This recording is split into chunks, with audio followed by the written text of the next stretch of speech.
Well, greetings and salutations, everybody. Welcome to the best damn movie-related show on the planet Earth, the John Campea Show, coming to you from right here on my YouTube channel. I am, of course, your host, John Campea, and it is an awesome honor and privilege, as it is every day, to have you, our international friends, gather around as we talk about our favorite things in the world, movies, movie news, TV, streaming, all sorts of good things. And oh my God, what a night. What a night and what a day.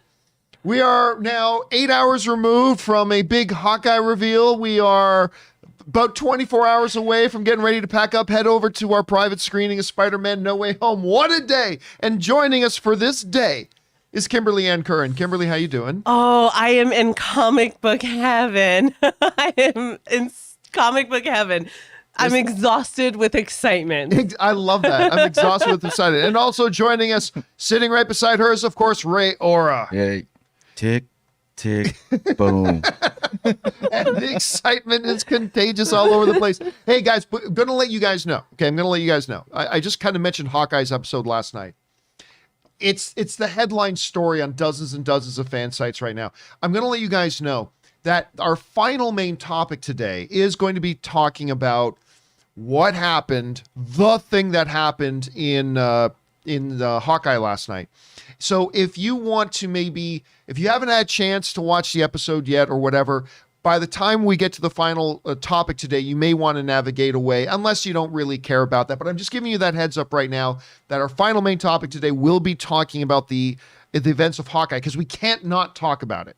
It's everywhere right now. It's all over the place. We got to talk about it, which means we're probably not going to have our Hawkeye open spoiler discussion later today, because we're probably going to cover a lot of that ground today, just to let you know about that. All right, guys. Here's how today's show is going to go. We're going to break the show up into two halves. In the first part of the show, we're going to talk about some predetermined topics that we have lined up. And then in the second half of the show, we're going to take your comments and questions.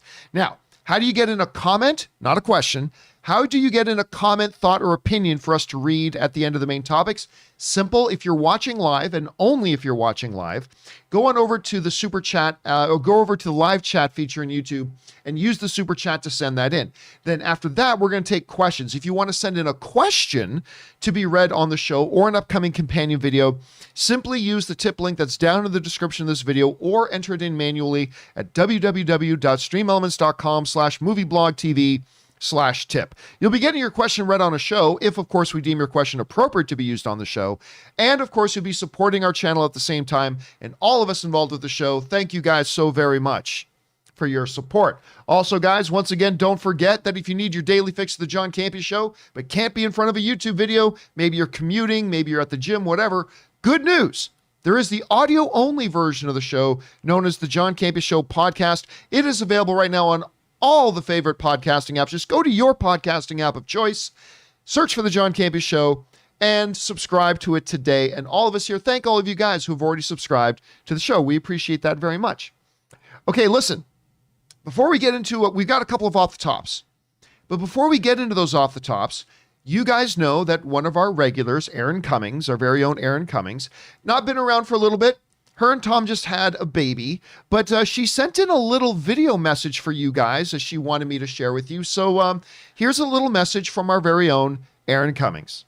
Hello, everyone at the John Campea Show. I miss you guys. I'm giving you a virtual hug from afar.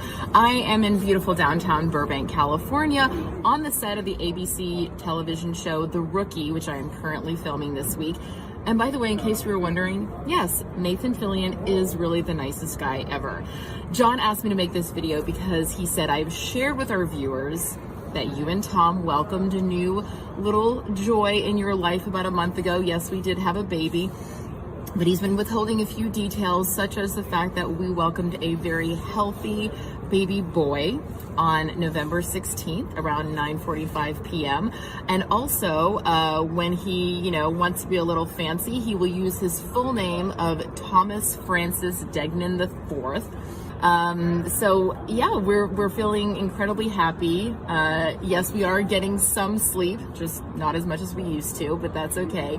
And he's great, and we really love it. But take care. Keep bringing on the filthy, and just know that I'm missing you guys, but I'm hoping to be back real soon. All right, bye.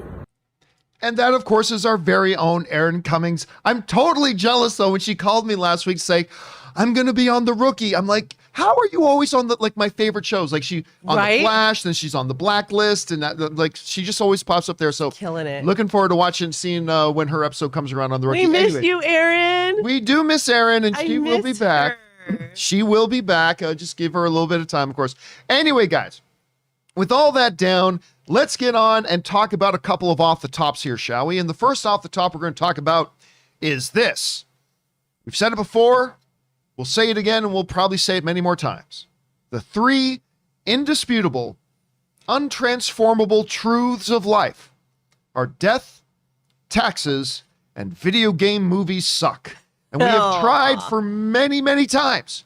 There's a time a couple years ago when it looked like the curse was about to be broken because we had an Assassin's Creed movie and a Warcraft movie coming out. And surely those were going to be the movies to break it and usher in a golden age of video game movies. And that didn't quite. I actually personally like the Warcraft movie. I do, but it wasn't as good as I was hoping it would be. A lot of people hated it. And Assassin's Creed is just one of the most ass-awful movies I've ever seen in my life. Oh my God, that was bad. Oh, it was so awful. It was so bad. I was so thoroughly disappointed with that movie. But we've had some breakthroughs, particularly recently with Arcane, right? Now, Arcane is very loosely kind of based on the game, but League of Legends, of course, but it is now my favorite animated show of all time. So we've got some improvement coming. We got our first look. I didn't think the trailer for Halo was all that great, but it is coming and hopefully it's going to be great. But another thing we've got coming is Uncharted. And I know there have been a bunch of people that have been very pessimistic about Uncharted. Yeah. But I'm very optimistic about it. I like the people involved with it. I think Sony's been crushing like a lot of stuff. Like this year's really been a great year for Sony. Venom has been a big box office hit, all things considered. I actually quite like Venom 2 a lot. Ghostbusters is a big fan favorite movie this year. They, of course, have got Spider-Man No Way Home coming out. This has been a very good year for Sony. And here's hoping it rolls over into that. I personally very much like the casting of Tom Holland. I know they said very early on that they were going to be going for a younger aged Drake, right? That he would be younger. They wanted to start his career off early. So right there, you eliminated a lot of other possibilities. And I think he was a great choice. If they want their main hero to be around that age, then they made a great choice. I personally feel they made a great choice in their casting for him. And then, of course, they got Mark Wahlberg, who for a long time was attached to be the star of an Uncharted movie. And now he's transitioned into the role of Sully, which I think could be very interesting that they're doing that. Anyway, and then the footage we've seen, I've liked. But today, they have released the first poster, the first official poster, which isn't going to shake any ground. But I think the first poster looks pretty good. I mean, it just kind of gives you the sense this is going to be an adventure movie. That's what the poster says to me. This is an adventure movie. It's very basic. You just got the two main characters there, a shipwreck in the background. You know, they obviously got their Indiana Jones / Lara Croft adventuring clothes on. So, and so, hey, look, is this going to be a poster I'm going to run out this week, find a copy of, and hang on my wall? No. It's a perfectly fine poster. It's for a first poster, just communicating what it's about.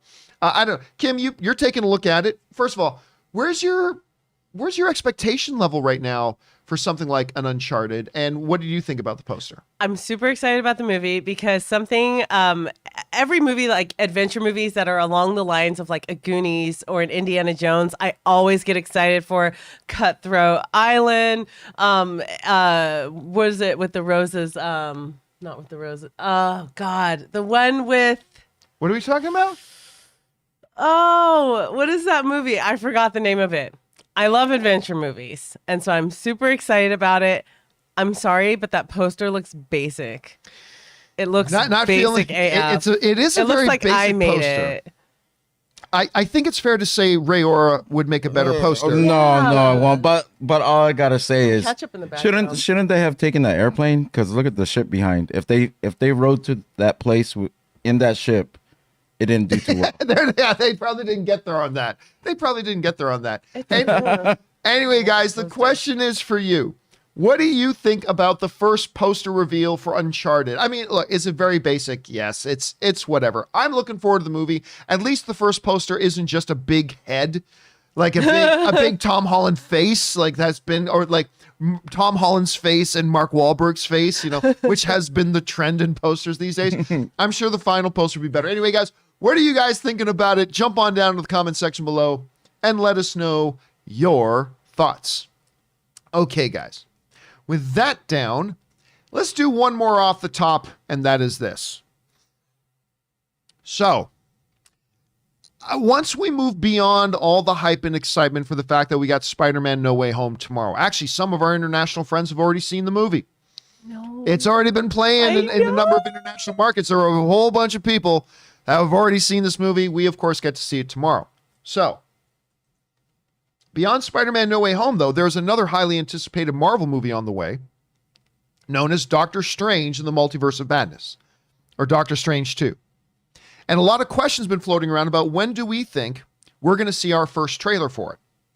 Well, apparently, if you wanna see a not-so-great cam version of it, it has leaked online. Such a bummer. A lot of websites have started reporting that the first trailer for Doctor Strange 2 has indeed leaked online, and it's out there. Now, remember, this is not a clip of the movie.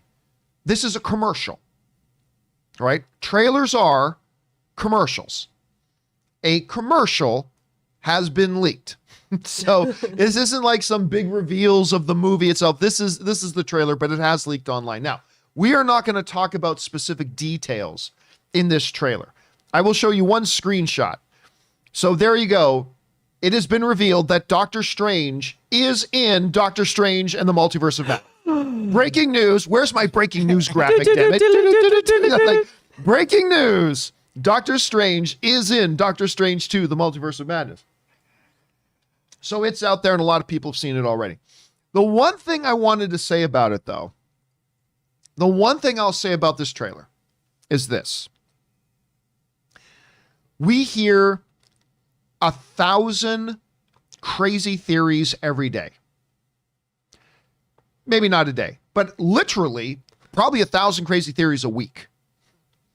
And I'll often say, you know, oh yeah, I agree with that one. I don't agree with that one, blah, blah, blah. And sometimes I'll go, okay, that I never think is going to happen. So there are a lot of times in my career doing this job that like a theory gets floated and I'll say, that is never going to happen. And usually I'm right.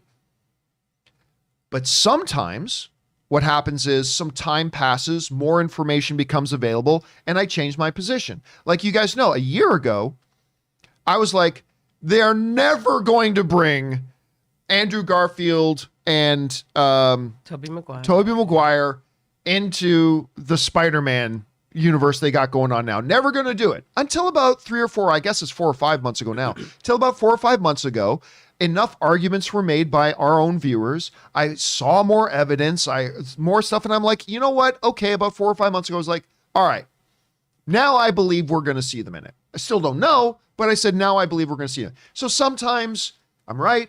Sometimes I change my mind when new information becomes available. But you might be wondering, what does this have to do with the Doctor Strange 2 trailer? And again, I'm not going to give any details away. If you want details, you go find it yourself. But I will say this. There is something that I have said that will never happen. And I have not changed my mind. And then, damn it, I saw this trailer. It's like, that's exactly what they're doing. So, like, sometimes I'm right. Sometimes I change my mind before things come out. But every once in a while, I'm like, no. This thing you're talking about ain't ever going to happen. They're not going to do that. And then we see a trailer. I'm like, well, fuck me. They did it. Look at that. They did it. So dude, I'm not going to say what it is. I'm not going to say what it is. You guys will have to wait for that yourselves. I will tell you this. I like the trailer. I like the trailer. Now, if this was a clip or something, by the way, can I just point out what a lot of other people are saying too? I sit down and open up my laptop, go to YouTube, and half of my video suggestions are actual clips from the movie. Holy crap. Not Doctor Strange 2, but Spider-Man No Way Home. Like literally the title of the video with it in the thumbnails, blah, blah, blah, blah, blah, blah. And I'm like, oh, what the hell? And then the next video is blah, blah, blah, blah, blah. And then blue, Oh my God. blah, blah happens, blah, blah, blah. And then scene where blah, blah, blah, blah, blah. And I'm, oh my God. It's like, I felt like Ridiculous. there's a third of the movie online right now. We all need to be more like Ray. We need to be more, and you know More what? like Ray. I think that's just a good motto for life. It is. We need to be more like Ray. Well, you know, I always believed in. I don't believe in internet relationships. I just believe in, you know, just meeting people in person. If you're gonna give me a spoiler, give it to me in person. Yeah, so I mean, I don't know. I don't know what I'm talking about. I mean, this is the full scenes are all there. I mean, everything's out there now. It's all out there, full scenes, everything. So it's not terribly surprising that a Doctor Strange 2 trailer No, has now. no. Normally, if it's scenes in the movie, I'd be like, well, I don't want to watch a scene from any movie. I don't want to watch a scene from a movie from a crappy handycam thing. But for a commercial, I bit and I watched it. So I took the bait and I watched it because it's just a trailer. So who cares? But I will say I quite enjoyed the trailer. And despite the fact that it made me go, oh my God, that thing I said would never happen, and like believed right up till 5 minutes ago would never happen. Well, wouldn't you look at that? They're actually doing it. So I liked it. Kim, you saw the trailer I too. did. Just I caved. without saying what anything that happens in the trailer, you know, what were your impressions of it? It looks good. It looks good. I'm able to now shift my excitement from Spider-Man to Doctor Strange. All of my excitement has been balled up for Spider-Man, but now I can split it up after seeing that. That's the last of the spoilers. I have not indulged. I've been really good about ditching spoilers, but saw it and I'm like, okay, now we've got room for more excitement. Right, but nothing in a trailer is a spoiler, right? Like nothing in a trailer. I'm different. I look at spoilers different than you do. Okay, so you think if a studio really publicly different than puts you out do. something, you actually consider that a spoiler? There's a lot of I different mean, it opinions depends about on what it spoilers are. is, but in the nuances, I do consider spoilers different than what you do. Got it. You know, I got a solution for all leaks, but it's gonna have to take all the studios coming together. They need to release trailers live here on the John Campea That's right. Show. Do it live. That's right. Don't even have a videotape of it. One take, right behind John. Just do whatever you can. Let's do it. So I think you just came up with the best solution. So anyway, it's amongst all the stuff that's out there now. I mean, you could probably pretty much watch the entire Spider-Man No Way Home movie right now on YouTube. Oh God, if you can hold off, try. I mean, how many hours are we away? How many hours now? We Or are at least not our European friends, About but 27 hours away from watching Come it on, ourselves. guys. Yes.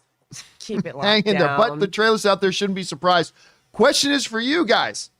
Have you had a chance to watch that Doctor Strange 2 trailer? Maybe you don't want to watch it till you see it in its full, proper video quality on a screen. I totally dig that. If you did see it, what did you think about it? Whatever you guys are thinking about it, jump down into the comment section below and let us know your thoughts. Okay, guys. With that down, let's move into our main topics here today, shall we? And how do we select our main topics here in the John Campea Show? Well, it's really rather simple. You see, you guys come up with them. Whenever you come across a big topic, issue, or story that you guys feel we need to cover as a main topic on the show, just go anytime 24/7 over to www.thejohncampeashow.com/contact. Once you guys get there, you're going to see a form. Fill it out with your topic or question. It's totally free. Hit submit, and then maybe, just maybe, you might see your submission featured as a topic here on the John Campea Show. With that down, Kim, what is our first main topic today? All right, guys, our first main topic comes from Shahan Narsang. Derek Boseman, in a recent interview, has come out and said that his brother, Chadwick Boseman, would have wanted Black Panther to live on and the role to be recast. The online petition to recast Chadwick is at 45,000 signatures. Thoughts on this? All right, so first thing, you guys know what I'm going to say.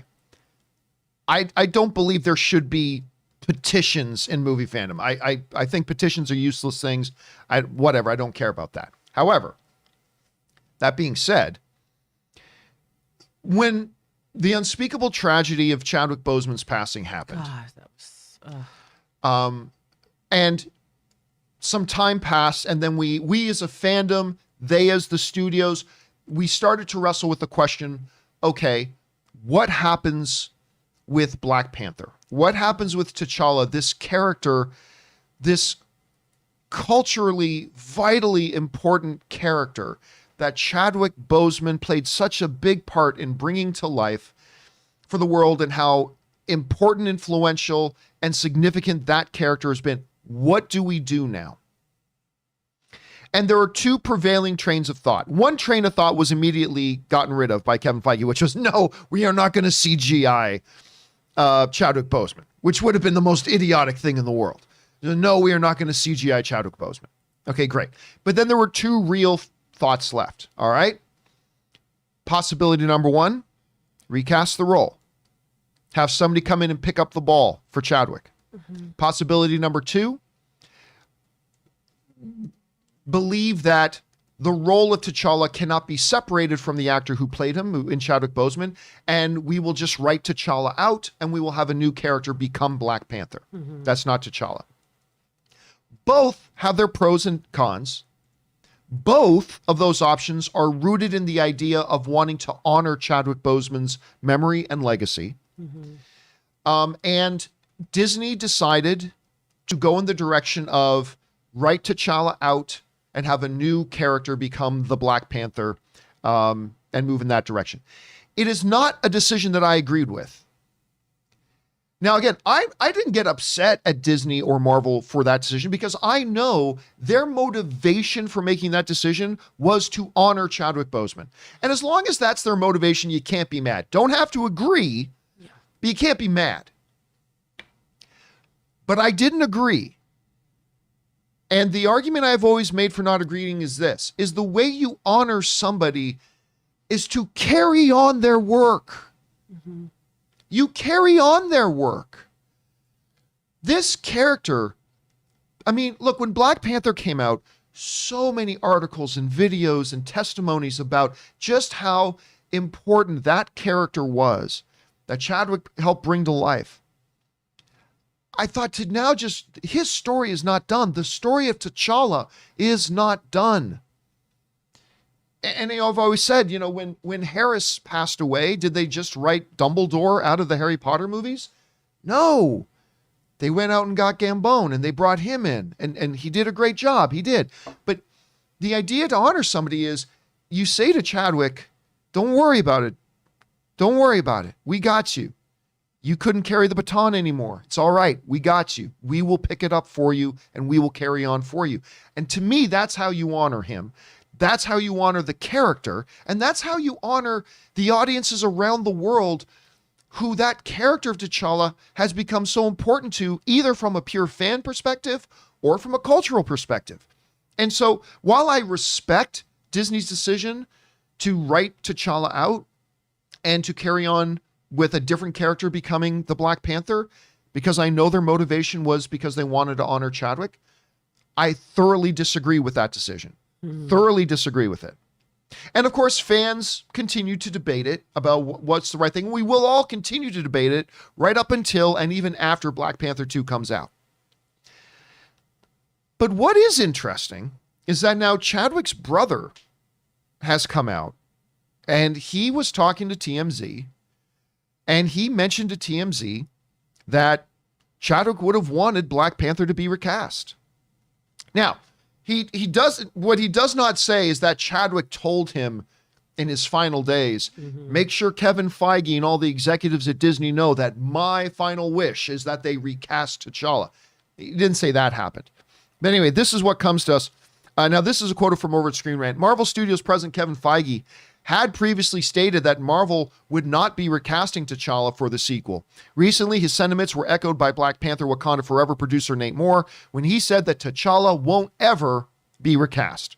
Marvel's reasoning comes from the fact that they believe T'Challa is tied to Boseman's performance, and I can respect that, is tied to Boseman's performance more so than the comic book character.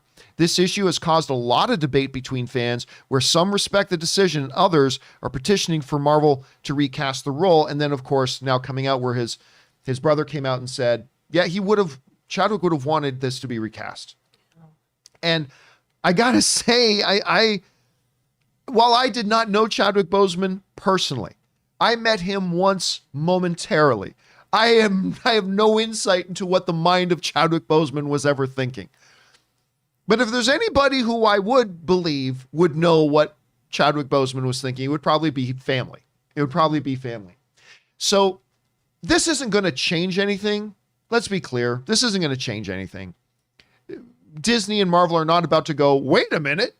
One of Chadwick's family members said that they thought Chadwick would have wanted us to recast. Well, let's scrap everything we've done on Black Panther 2 and restart. So it's not ultimately going to change anything.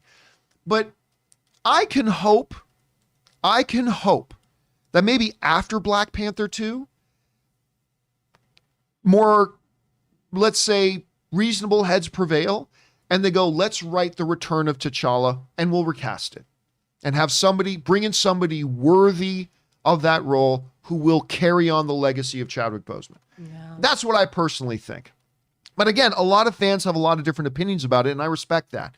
I mean, Kim, I'm curious, what were your thoughts about the whole issue about should they recast, should they not recast Chadwick Boseman? And then is that position changed at all after hearing like one of his family members saying, yeah, Chadwick would have wanted this recast? I don't know. How are you feeling about it? Oh, God, that was such a tragedy. I really felt like they should recast him to continue the legacy, because what Chadwick Boseman, one thing I think we can safely say for sure is he really knew what Black Panther stood for communities and for kids and for fans, what the character stood for. And he really carried that torch, man. Like he took it so personally. It wasn't just like, oh yeah, I'm in this movie about this Black Panther thing. He was an ambassador, you know? And I really think that they should have continued that legacy. But I feel like it's so difficult because whoever took his place was going to take on a lot of criticism, no matter if they did a fantastic job or if they messed it up a bit. Filling those huge shoes was going to be hard either way. So I feel like there's no perfect answer to this. And like you said, if somebody's trying to honor someone, it's one thing if you're just trying to make a buck. But if you're really trying to honor them, I can't judge how you grieve. I can't judge how you mourn. And I can't judge how you honor someone. Like you said, I may not agree with it. I don't know where Black Panther 2 is going in terms of story, but I do think they should have recasted him. But it might be a little too late depending on where the story goes. I'm just curious, Ray. I don't think I've ever asked your opinion on that. Like after Chadwick passed away and everything, what if you were in charge of Marvel? Let's say Kevin Feige gave you a call right now, said, Ray, I'm going on vacation for 6 months. Can you please look after the MCU for me? Oh, by the way, the first decision you got to make is, do we write T'Challa out or do we recast Chadwick Boseman? What would you have done? Well, for me, I think Chadwick owned that character. I wouldn't be able to do it. Really? So you would have been on the side of not recasting him, just moving on from T'Challa? I mean, it's like touchy subject, but yeah, I wouldn't. But me, it's hard for me to separate my personal with the business. So, but I probably would have made the decision not to recast him. And I think that's representative of what the fandom as a whole have been, right? Like a lot of people feel they should have recast. A lot of people feel they shouldn't have. And like I said, this is going to be a topic and discussion that we're going to keep probably talking about as fans right up until and even after Black Panther 2 comes out. So it's interesting. Anyway, guys, question is for you.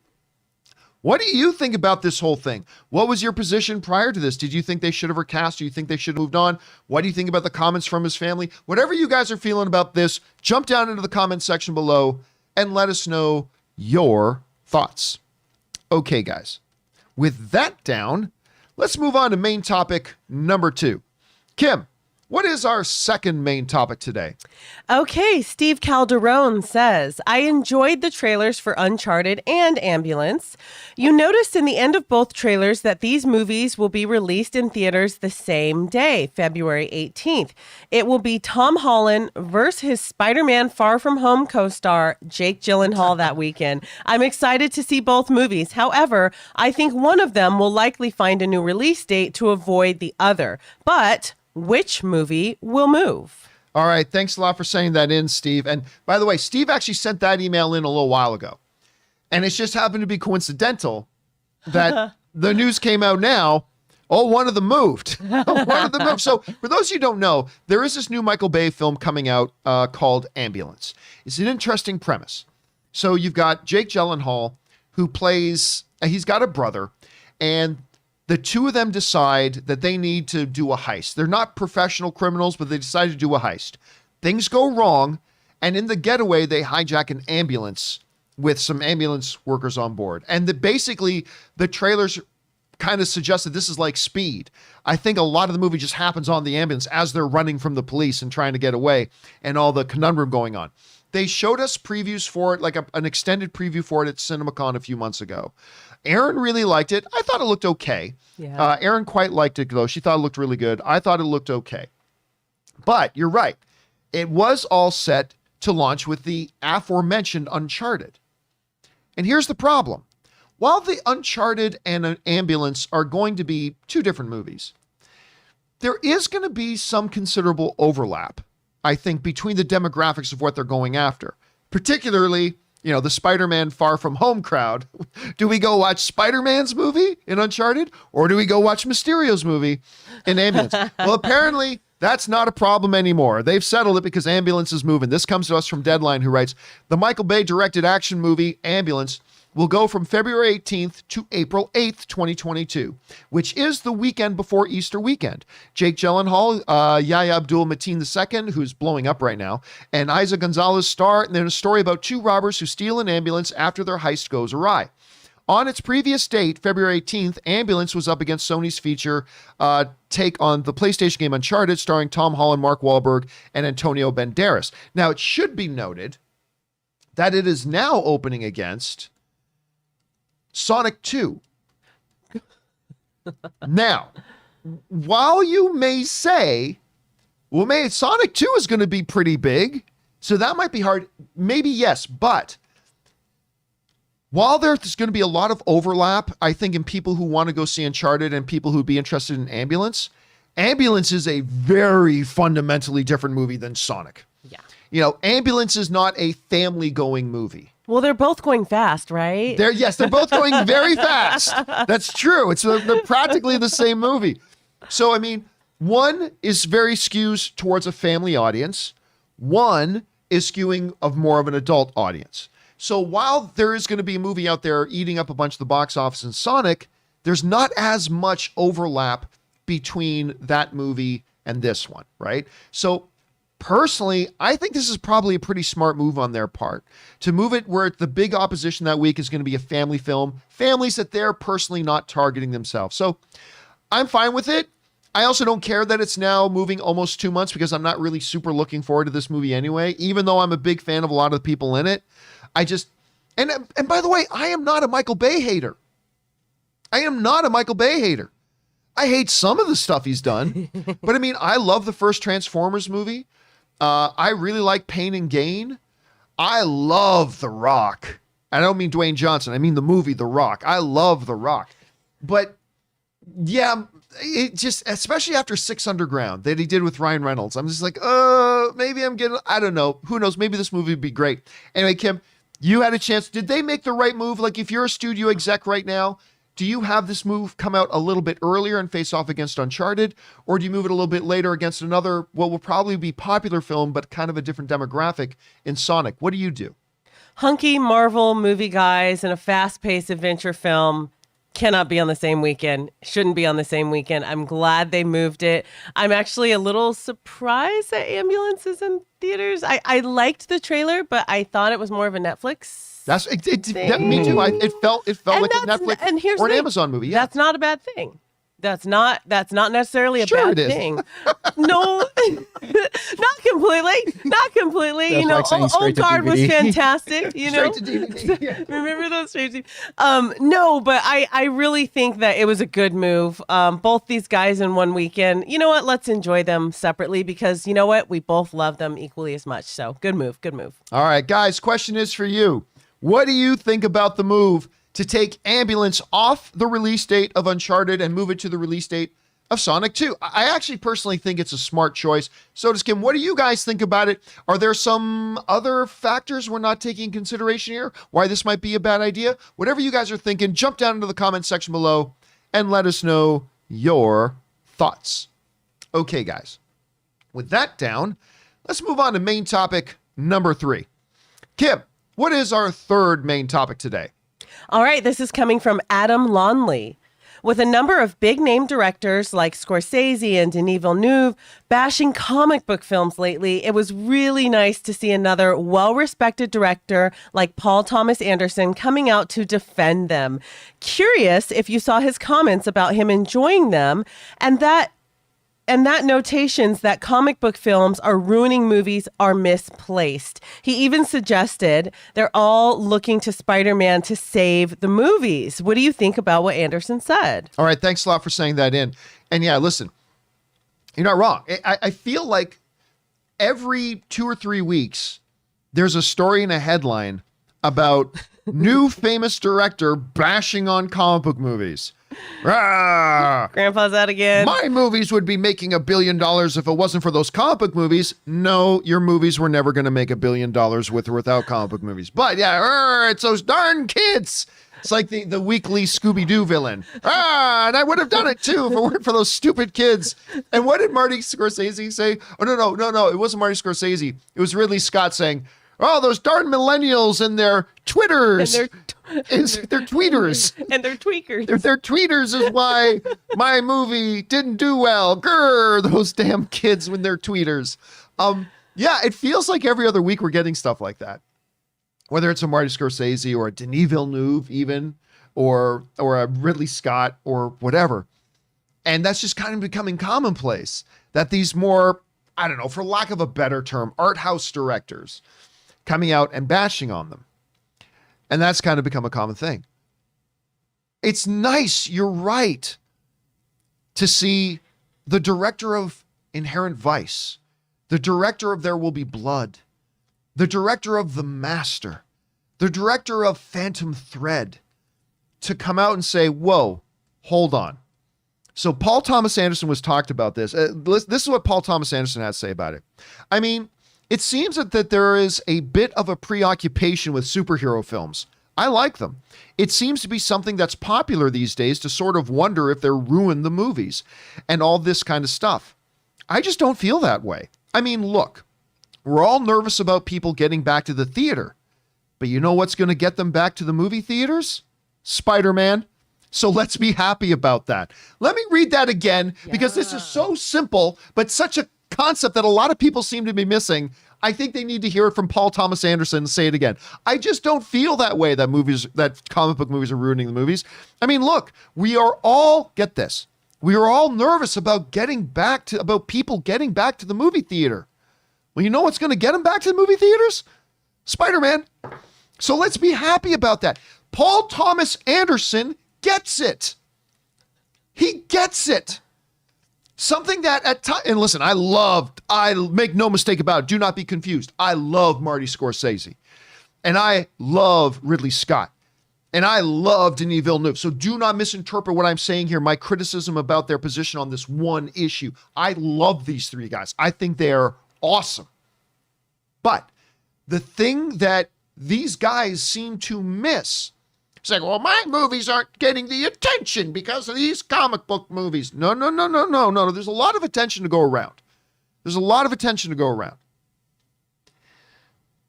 But what these guys miss is that these are movies right now that are bringing the audiences to the theaters where others are not right now. And I've talked about this before, and people try to argue with me about it, but you can argue with me about it all you want. Experiences become habits. When I go to a great restaurant, like, here's a simple thing, not even a great restaurant. Like, me and Ray and our buddy Ryan may go over to Chipotle. No, not even Chipotle, Chili's. I like going to Chili's, don't know why. But we go to Chili's, and we have fun, and I have a good time hanging out with my family and friends at Chili's, and we're having a good time, having some food we're enjoying, the sports on TV.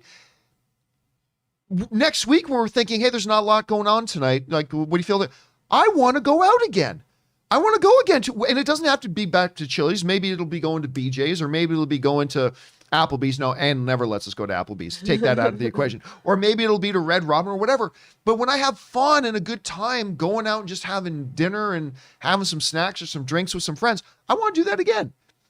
When I go to the movie, you know when I want to go to the movies the most? When I come out of a good movie. When I come out of a good movie, that is when I am at my height of excitement of coming back to the movies. And what I think a lot of these people miss is that these movies like Spider-Man and whatnot, these are bringing the audiences into the theaters. And when they come to the theaters, and if they have a great time, because remember that Variety article, like 49% of regular moviegoers have not started coming back to the movies yet since the pandemic. And if Spider-Man can be the movie that breaks the seal, if Spider-Man can be the movie that breaks the dam and busts it open and gets people, we've had a lot of you guys write in on this show and tell us, haven't been back to the movies yet, but I got my Spider-Man tickets. Yes. Yep. Paul Thomas Anderson gets it. He's not sitting here saying, these are the greatest movies in the world. No, he's not saying that, and he knows they're not. But he's saying, hey, I like these movies. Guess what? People are coming out. And maybe somebody wouldn't have made Licorice Pizza, his new movie coming out, that's got some Best Picture buzz going. Maybe there are some people who wouldn't make Licorice Pizza their first movie back to the movies. But hey, if they come back out for Spider-Man and have a good time, they're more likely to maybe want to come out and check out Licorice Pizza. And I just think guys like the great Marty Scorsese and the great Ridley Scott and the great Denis Villeneuve can maybe learn something from Paul Thomas Anderson on this part and say, you know what, instead of seeing movies like Doctor Strange or seeing movies like Shazam or seeing movies like Spider-Man No Way Home as the competition keeping us down, maybe you need to look at these movies as the life buoy that's keeping your chances alive. And be appreciative of them, even though they're not your movies, even though maybe they're not your kind of movies. Maybe you need to take a step back and see the bigger picture. Anyway, Kim, you hear Paul Thomas Anderson's comments here. What do you make of it? Oh, I was so happy to hear him say that because, like I've said before, we're better together. And when you face something, it's one thing to be competing with someone, or my movie, I wanted to do better or whatever. When you're facing a global pandemic, we are in this together. I want you to succeed so that I can succeed. And I want my brother over there to succeed so that my next thing that's coming out this fall will succeed, because it's habit, it's mentality, and it's fear. It's overcoming fear. If your movie, some people are vaccinated. I think we're back to wearing masks, or some people are like, you know what, let me just wear my mask. There are safer situations than there were before at the movie theater. And some people, it's been fear. So if your movie can help people overcome an obstacle to get back in the doors of the theaters, everyone from concession stands to the websites that sell the tickets, to the people that work production, to the actors, you're all in this together. I feel like right after the pandemic, for Mr. Scorsese and Denis Villeneuve, there's no room to really criticize each other and go, oh, these things are bullshit. And da, da, da, da. You need each other. You need each other. The world, there's new variants and all this and that. We all need to work together, and you need to be happy for your fellow artists, because whether you think it's art or not, the big explosions in the comic book characters, they're art.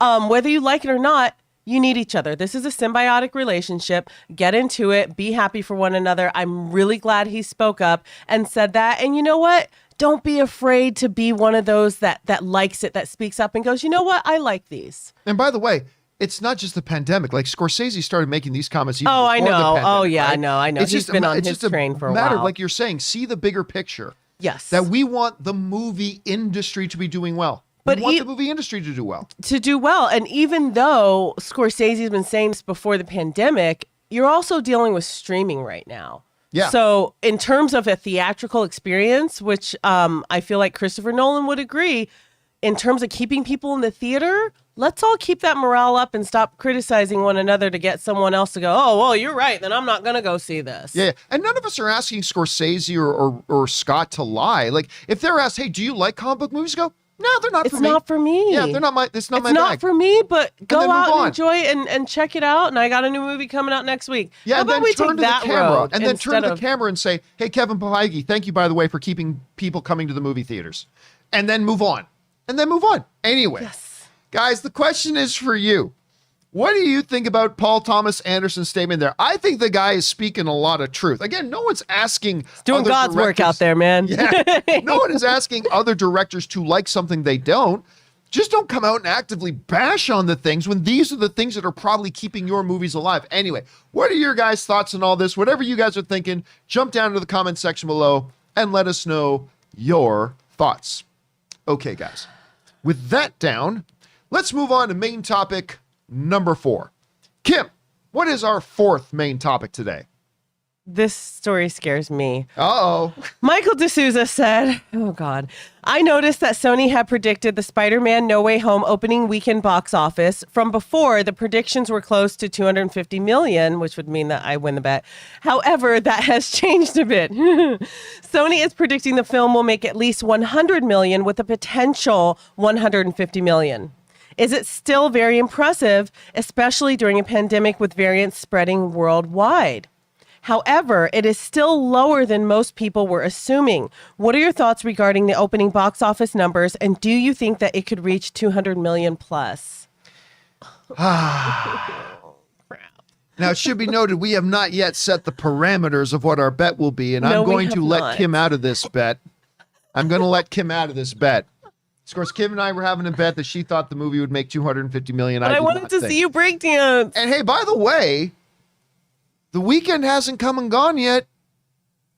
We've seen projections be wrong. I mean, you still could end up being right. This still could end up making $250 million. And then the bet is back on. Yeah, and yeah, you're then going to the be bet's back breakdancing on. through these streets. But no, I've never thought this movie could make $250 million. Not right now. Not the way it is. Not when the current box office record is $90 million in the pandemic era.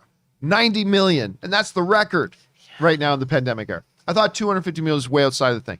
So yes, look, we have seen the box office predictions and forecasting for Spider-Man No Way Home moving around a lot. Obviously, it shut down and broke the ticket websites when the things went on sale. Initially, they were saying 150 to maybe 185 million. Then Box Office Pro came out and updated their projections to being like 185 million to 250 million dollars. And then a lot of people come out and saying, we think it's going to go north of that. Well, it still could, but it's looking less likely. This comes to us from the folks over at Variety who write the following. The Tom Holland's newest web-slinging adventure, Spider-Man No Way Home, hits theaters on Friday and is poised to generate 150 million in its box office debut. A heroic feat, even by pre-COVID standards. The film's distributor, Sony Pictures, modestly predicts a 3-day tally closer to 130 million, which would still rank as a huge win. But given pent-up demand and record pre-sales, some box office prognosticators are more bullish. They believe an opening weekend near $175 million could be within reach. All right, let me say this. It is great to get excited. It's great to get excited.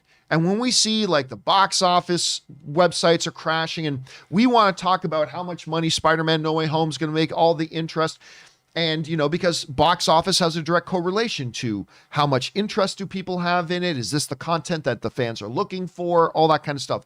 Box office tells us a lot of information. The problem is, and I remember I said this a while ago when we first started talking about the Spider-Man box office potential. The problem is, if you had told me 3 months ago that Spider-Man No Way Home, when the current record in the pandemic of an opening weekend box office is $90 million, if you would have told me 3 months ago that Spider-Man No Way Home was going to open to $150 million, we'd be going, oh my God. Right, yeah. It might nearly double the box office record during the pandemic era. That's insane. Whoa. You know, there's a little nature boy for you.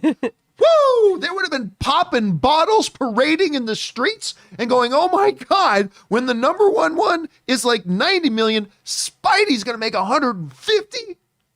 That's what it would have been. The problem with us getting all excited about these things and we start rolling up these box office numbers is what's going to happen now. And I said this was going to happen, and you watch, it is. If Spider-Man No Way Home makes now $175 million, which is insane success for the period of time we're in right now, insane success, there are now going to be people going, well, what went wrong? Why did it underperform? I heard it was supposed to make $250 trillion at the box. What went wrong? Oh, why did it fail? Why did Spider-Man No Way Home fail? Meanwhile, those of us who are sane will look at them and say, are you fucking kidding me?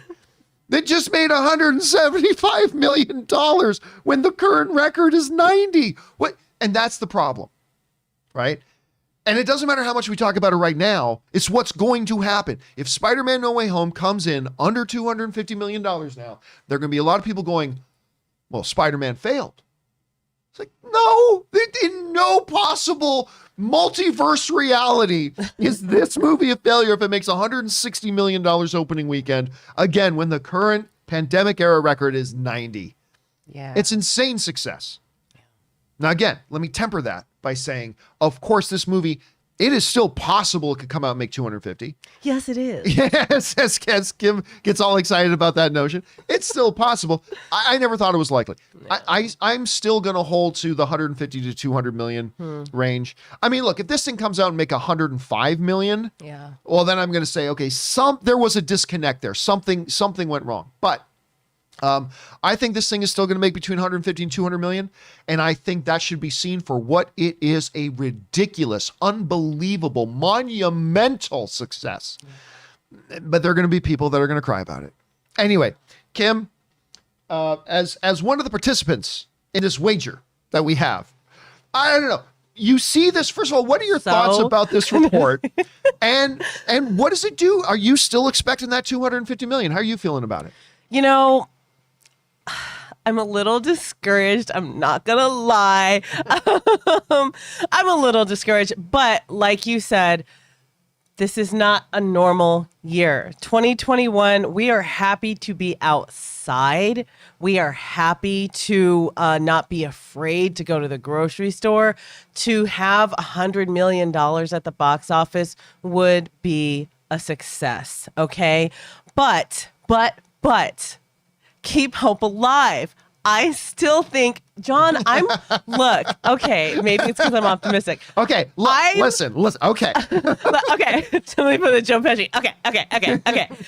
I am still keeping hope that it could do 250 because I'm still holding on to my thought that, like you said, so many people that haven't been to the movies not only are like, I can't wait, this is my first time back in the theater, but they didn't just buy one ticket. John, I don't think any of our viewers that have written in to say, hey, I got my tickets, said I got one ticket for one show. Pretty much everyone is like, I got a ticket for this show and the nighttime and the Saturday. I think that there's reason to keep hope alive. However, if I lose the bet, if I'm wrong, I know it's going to be a triumph, and I think Paul Thomas Anderson was right that we should be glad that Spider-Man is going to get more people back in the theaters than we've had in almost 2 years. So, yeah, and listen, and don't forget, too, there's a longer range thing as well here. Don't forget, unlike Suicide Squad and a number of other films, this movie's playing in theater and only playing in theaters. Which means, like, unlike when Godzilla vs. Kong came out, it had for the pandemic era, it had a wonderful opening weekend. But then once people thought, okay, I went to go see it in the theaters, now I'll go watch it on HBO. Instead of coming back to the theaters again to watch it for a second time, instead of coming back to the theaters to bring my buddy with me who I know is going to love this movie, instead of doing that, they go, Spider-Man No Way Home is going to be, let's go see it in the theaters. God, I loved it, hopefully. God, I loved it. I got to go back again. And then I got to go back again and bring my buddy. And then I got to go back and again and bring my girlfriend, and then I got to go back again and bring my girlfriend and her friend, who I secretly also have a crush on, and then I got to go back again and bring my parents, and then I got like that's so even if we get like it comes in $150 million, whatever. I still think $1 billion is totally in the conversation because everybody's got to go back to the theater to see it again if they want to see it again. And everyone I know, and you guys, I know like 5 people, so it's kind of like a lot. Everyone I know has multiple tickets. Yep. Nobody that I know has 1 ticket to see Spider-Man. Everyone I know, all 5 folks, have more than 1 ticket to see Spider-Man, and I think that's going to really be huge. What? Look to your right. Oh, God. Just look to your right. Just look to your right. What? He's only got 1 ticket to see Spider-Man this weekend. And you're like Guess the what? 6th person I know. I only got 1 ticket? Well, yeah, you're No, going he to go. doesn't even have a Oh, ticket. what are you talking about? I'm completely lost. I'm just You're in the trying to live pay- chat. You're engaging Yeah, with people on the I live mean, this is a mission right now. Does he even have a ticket or he's See, just showing up? it's either participate in the show or babysit the chat room. And it Hey, you are locked in, man. I'm looking over. You are Yeah. like laser Let focused, me locked ask in. you, have you purchased your own ticket for Spider-Man? No, because I don't know if it's good yet. Damn. See? I don't know if it's good yet. We got. If I want to see tomorrow. it again, He then doesn't I'll buy. count. So there you go. There was one person you knew that hasn't that doesn't have multiple tickets yet. There's one. I've got multiple. Like I'm going to go see it a couple times on the first day. I'm really excited. Actually, obviously, I'm excited about seeing. By the way, just want to remind all of our friends who have been invited to come and join us. Make sure you bring your masks because the mask mandate is put back in place. But I'm then really excited to go see it in Hollywood at the Chinese Theater later that night. So I'm really excited to see a movie there as well. So anyway, guys, question is for you. What do you think about these new updates to the box office predictions? I still think these are remarkable numbers. But maybe you're thinking, well, if it's not 250 million, that means it failed. Maybe you do. I don't know. What are you guys thinking about this? Jump down into the comment section below and let us know your thoughts. Okay, guys. With that down, we are now going to move into main topic number 5. And just a little bit of a precursor here. We are going to be discussing spoilers of what has happened in the episode 5 broadcast of Hawkeye. Okay, so I warned you at the beginning of the show that we were going to be revealing a couple of the big reveals. We're not going to go into full in depth on the whole episode, but we're going to be revealing a couple of major things here. I want to give you guys that heads up. So with that said, Kim, what is our 5th main topic today? All right. This comes from Tyler M. Greetings and salutations, John. Holy crap. We knew it was coming. We've been talking about it for a couple weeks. But when that image of Vincent D'Onofrio as Kingpin came up on screen, I jumped off my sofa, pumped my fists in the air, and yelled, yes! So my question is now, how big of a deal is this? And do you still think this is a new version of Kingpin? Or is D'Onofrio playing the exact same version from Netflix? Either way, I don't care. Just so happy he's back. All right, thanks for writing that in, Tyler. And yeah, they did it. Da, da, da, da. We've been expecting it. Yeah. We've all kind of thought this is where they were heading. And they did it. They did it. They brought back Vincent D'Onofrio as Kingpin. Now, let me say this first. You guys know I was not the biggest fan of the first couple of episodes of Hawkeye. Episodes 3 and 4 kind of got me on board. I was enjoying 3 and 4. They definitely had some really good things. Before the Kingpin picture last night, I already thought last night's episode of Hawkeye was the best episode yet. It was the strongest episode yet. They laid great narrative. They had some character turns. I thought while it was too long, the conversation between Kate Bishop and Yelena, that conversation dragged on a little bit too long for me, but it was a great scene nonetheless. I am starting, he only had one scene in that episode.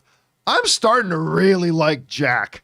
But when he's getting arrested, he's like, that's no big deal. I would have done the same thing. Yeah, we're gonna go down to the police station, get this cleared up. Have a pleasant day. Like I'm faking it. I'm starting to love Jack. He's such a dick. I'm starting to love Jack. He's like starting to become my spirit animal. Okay, in fact, I hated that character at first, but he's starting to become like my spirit animal. And then, of course, there was the whole introduction with Yelena coming back from the snap. I like the way they showed that. Yes. For a split second, I thought, because we've seen different iterations of what the snap was like for people, for a split second, I thought she went to a different universe. Oh, okay. Because the way they did it, we hadn't seen someone like that. Because we saw in Wanda, we saw Homegirl, we saw her come back, in the hospital and everything. Yeah, they did. But we didn't see it slowly transform. watching into a the different bathroom room. Right. change colors, and I was like, oh wait, oh shoot. Oh, she's in a different. Oh no! She just came back from the dusting. But I like how they did that. Yeah, they did it really well, Loved her and storyline. that was all very, very interesting. Yeah. Of course, the conversation that she's after play, but okay, all that is there, and all that is true. But they brought back Kingpin. We knew it was coming. It was still really cool to see it. We were sitting around last night, me, Ray, our buddy Ryan, and How was the food? Oh my God, the food was great. Okay, so Where's my plate? first of all, Anne made Ray. It's Actually in the fridge. It's probably Oh, in the fridge. thank you. Anne made, to start with, Anne made some amazing fried rice, like some bacon and sausage fried rice. Ooh. And then Ray, who had come over the night before, was marinating for 24 hours Korean chicken thighs and was marinating for like 24 hours. Then came over last night, fired up my barbecue. in the rain. In the rain. In the rain. We Cooking eat no in matter the what. rain. He was out there We in eat the no matter what. cold and the rain making barbecue Korean chicken thighs. I saw you. And then he brought it in and I put it together with Anne's fried rice. And I got to tell you, John was a happy boy last night. It was so cold out there. It was hard to get the barbecue grill from 350 to 400. It kept spiking. So, Yeah, and then Ray, he would go out. He was coming into the house, right, to do the barbecue. But he would go out of the house. He would just leave the back door fully open. And like Anne's like, why is it getting cold? if Like, y'all "Ray." suffer, if I you suffer, suffer- y'all suffer. Anyway, enough Okay. of Anyway. Chicken Thigh Watch 2021. We move on from Chicken Thigh Watch. Okay, so when that moment came up, though, and we were all expecting it, like as soon as we heard Clint say, I'm afraid the big guy might be getting involved, it's like, okay, I so already we've known know. for a while. Just side question when he's asking, do I still think this is a different iteration of the Netflix one? Yes, I think it's, first of all, that this Wilson Fisk should be in jail and all that kind of stuff. I really do think that what a lot of people have been speculating for a long time is that this is not the Netflix Kingpin. It's Vincent D'Onofrio playing it, much like when Nicolas Cage came back to play Ghost Rider in the second Ghost Rider. It was technically a reboot, but they still had him playing the role. It was just, so it was a different version of Ghost Rider. Anyway, I still think that it's a different version of Kingpin. It's not the same Kingpin from Netflix. This is not I don't believe we're going to say this is the same universe as Netflix. If so, there's going to be a lot of explaining to do when Cottonmouth is suddenly Blade. But that aside, and that's a question we can tackle another day.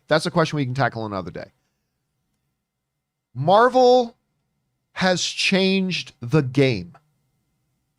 They have changed the game. You know what is a good comparison for this? In Star Wars, and talking about whether this is the same Kingpin from whatever, from Netflix, in the world of Star Wars, one of the most beloved second-tier characters is a character by the name of Grand Admiral Thrawn from the Thrawn trilogy, the Heir to the Empire trilogy books. Well, they brought Grand Admiral Thrawn into now Star Wars, into main canon, by bringing him into Rebels, and now he's going to be a character in the upcoming Ahsoka Tano series. But it's not it is Grand Admiral Thrawn, but it's not the exact same Grand Admiral Thrawn as from the Heir to the Empire series, because that story isn't canon. This story is. So it's Grand Admiral Thrawn, the character we know and love, but it's a little bit different of a Grand Admiral Thrawn. I think that's what they're doing here with Kingpin. Maybe yes, maybe no, whatever. But either way, whether this is the Netflix Kingpin or whether this is a new iteration of Kingpin also being played by Vincent D'Onofrio, Marvel has changed the game with that one picture. With that one picture, they have changed the game. Because here's what Marvel has done. And although we've all known this is where they're heading with Doctor Strange 2 and the Multiverse of Madness, Spider-Man No Way Home, and Doc Ock and whatever. But this, technically speaking, because technically this came out before Spider-Man No Way Home, this says right now Marvel is throwing open all the doors of possibilities. All the doors of possibilities. They're all open. Nothing's off the table anymore. Like within Marvel and the MCU, and I think to its credit, and I think this was a good thing, there are boundaries and limits. I think boundaries and limitations are breeding grounds for creativity. I think you lack creativity when there's no parameters for what you got to stay inside of. But when you have parameters, that forces you to be really, really creative. Yeah. But they've been doing that for 15 years. 20 plus movies. 4 TV shows now. With this one still image that we are looking at here, this one still image is a flare being shot into the night sky by Kevin Feige proclaiming to the world, nothing's off limits anymore. We can do anything. We can, and behold, we will do anything. Anything's possible now. And this is particularly exciting in a specific circumstance because there are a couple of guys, and I'm not saying D'Onofrio as Kingpin is as good as Robert Downey Jr. playing Iron Man or whatever, but there are few out of the now hundreds of people who have played comic book role characters. There are only a few that I can count on one hand that I feel like that person was born to play this role. Hugh Jackman was born to play Logan. 100%. Yeah. Robert Downey Jr. was born to play Tony Stark. Ryan Reynolds was born to play Wade Wilson, Deadpool. And I think Vincent D'Onofrio was born to play Wilson Fisk. It's just, you hurt Vanessa. Like the way he carries this character. I keep going back to that one scene in Netflix where he was in prison with John Bernthal's Punisher. And the way because this is the Punisher, right? But Wilson Fisk, played by Vincent D'Onofrio played that role like I had no doubt Fisk would eat Punisher alive if it came to that in that scene. Like, then this, and he didn't have to even do anything. D'Onofrio just carries this, he carries the Kingpin character so much that just standing there with Punisher and John Bernthal, you had no doubt in your head, oh, Bernthal's in trouble.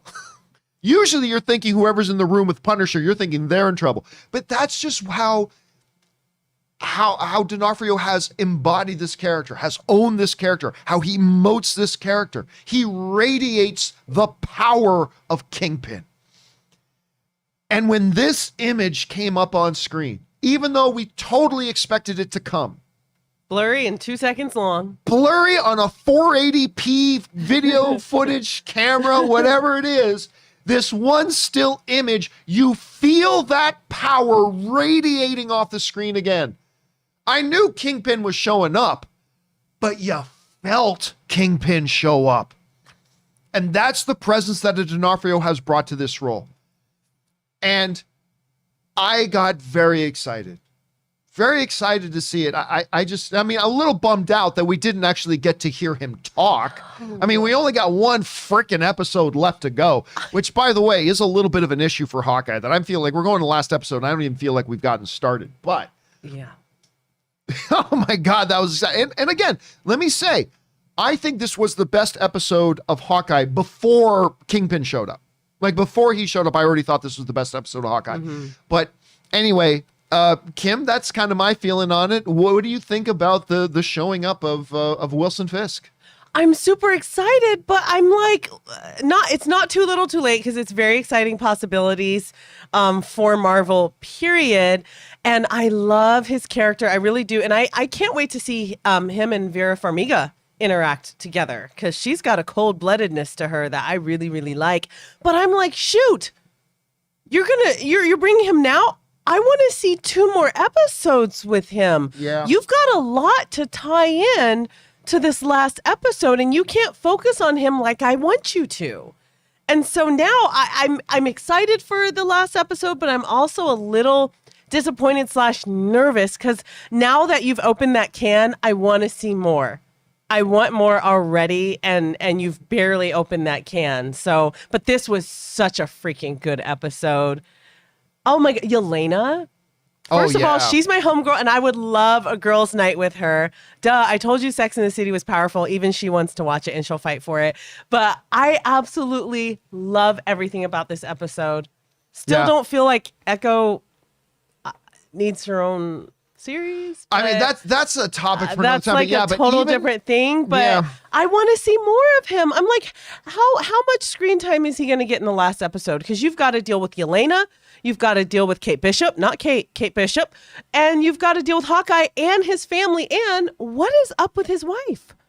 What's up with his wife? And she's like, yeah, I know. She has some relationship with Kingpin. Did you pick up on that? Whose wife? Hawkeye. Laura. Oh, I don't know. Look, I don't know if I picked up that she has a relationship with them. But there was a situation. I feel like, There's clearly like between Laura and Kingpin. Like, did he rescue his wife from her? Like, maybe yes, maybe no. I mean, that's going in a direction I don't think we're here to talk about right now. we But have I mean, 50 minutes to explore Kingpin. That's not enough. Obviously, does feel a little weird that Clint, who, as he has mentioned in the show, has fought Thanos, would be really concerned about Kingpin getting involved. But I mean, and clearly, his wife is aware of that as well. So I don't know. Look, we still have, they haven't even touched upon, we don't even know what the Watch is about. Oh, yeah. We don't, there's one episode left to go. Yeah. I mean, there's so much stuff there left undone. But again, to me, the issue here is Kingpin. It's Fisk. It's unbelievable. And I think this is going to be something that, again, I think this ushers in a new era of the MCU, for good or for bad. But I think this ushers in a kind of a new concept. Again, I still think, well, I'm going to save that for another time. But either way, guys. Well, I want to see. I want to see a Tracksuit Mafia spinoff. I like those guys. This is classic. This is a classic. No, but the one thing I'll say about this is throughout that episode, there is like a underlying fear in Clint of Kingpin. You know, every time he talked about him, it was not an Avenger that went up against Thanos and all those. He's literally, it seems scared of him. So I don't know. That's something that maybe they're trying to build this aura about Kingpin in this aura about Kingpin. I don't know. But John, I want to ask you, if it wasn't Vincent D'Onofrio, how would you feel right now? If it wasn't Vincent D'Onofrio, then I don't think it's as significant, because, okay, so Marvel has the rights to the character back. Sure. So we expect them at some point, we're going to have a Kingpin pop up. Mm-hmm. You can't not have Kingpin eventually pop up, right? By having Vincent D'Onofrio in the role, though, put aside the fact that he plays the role great, they could get another actor who I'm sure would do a fantastic job as well. But by bringing in Vincent D'Onofrio, this is Marvel saying, we're willing to cross boundaries. We're willing to do things that traditionally we would not have done and most people don't do. Again, they kind of did it with Ghost Rider at one point, but we're willing to go there and we're willing to do that. And that just means that a lot of things that may have been considered, as Vincini would say, inconceivable, is now possibly conceivable. So it's great alone that Kingpin's here, the character. Mm-hmm. It's significant, though, that it's actually going to be played by Vincent D'Onofrio. And we'll find out next week. The question of, is this the Netflix iteration of Kingpin, or is this a new iteration of Kingpin being played by Vincent D'Onofrio? We only have to wait a week for that answer. We'll definitively know that next week in the final episode. So I gotta tell you, I'm pretty stoked to see that final episode now. Who's with me that Kingpin should be played by Tyson Fury? Oh my God, Tyson Fury would make a good Kingpin. Just because he's so much bigger. Because after the Spider-Verse movie, you know how Kingpin looked in that with the big shoulders, like the super huge shoulders, and he was like way bigger than everybody else. I want to see that Kingpin. Well, we got this one, and we're gonna see. By the way, I always got to bring it out. Shout out to the late great Michael Clark Duncan. Oh, Right?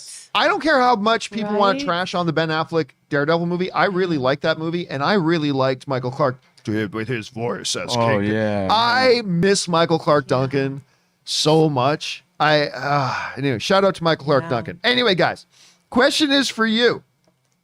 What did you think about the big reveal in Hawkeye last night? I thought it was incredibly significant. Whatever you guys are feeling about that, jump down into the comment section below and let us know your thoughts.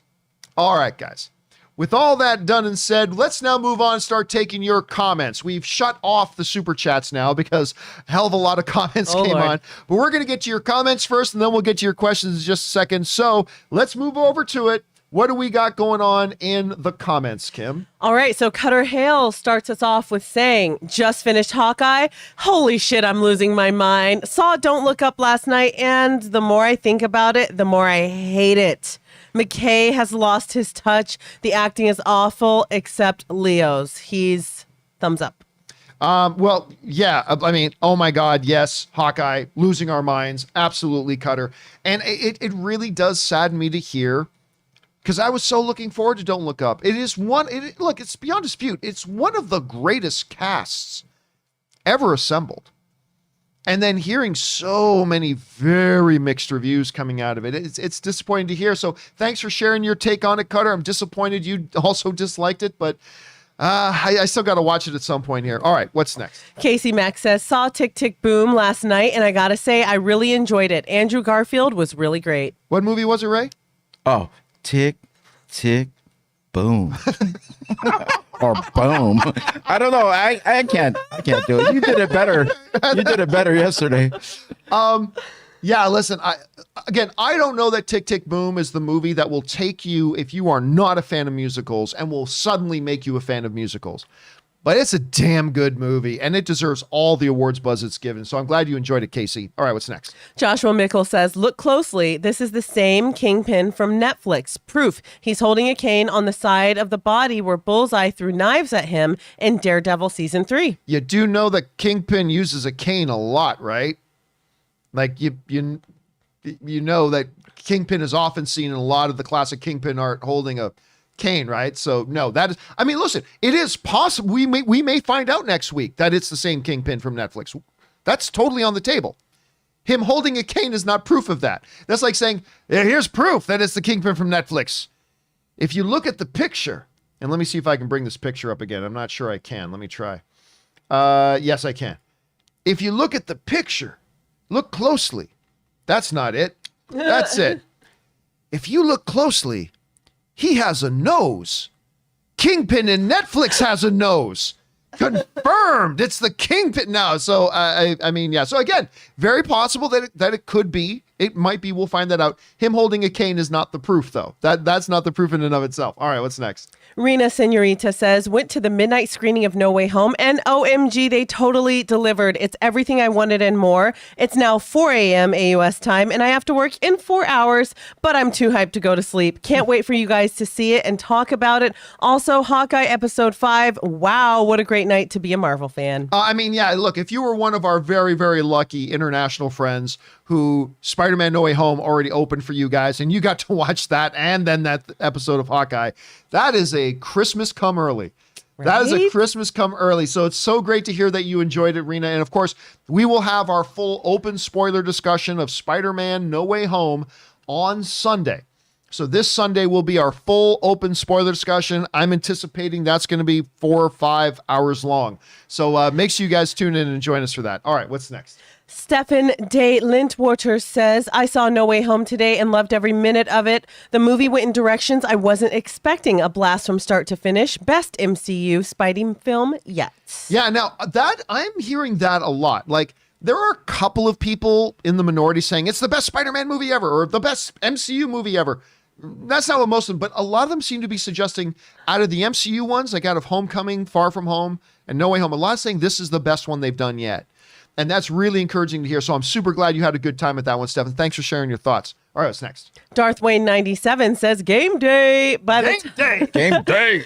By the time this is being read, I will probably be in my theater watching No Way Home and having my brain be melted by all those big surprises. And yeah, listen. Oh, sorry. Oh, it's too late. It's too late now. always The moment came and went. The always moment leave came me and went. hanging. I'm saving it all for Always. tomorrow. Saving it all for tomorrow. Is the My day. God. But no, honestly, I hope you are. I hope right now you're able to watch this later, because I hope you're in that theater right now, and I hope you're having a good time, Darth. Let us know what you thought about it. All right, what's next? Casey Max says, totally forgot how great and funny Florence Pugh is as Yelena. She was great once again in this episode. Number one, Scarlett Johansson was the best thing about Black Widow to me. The family dynamic with, like, oh my God, give me more of the family. I want to see the dad.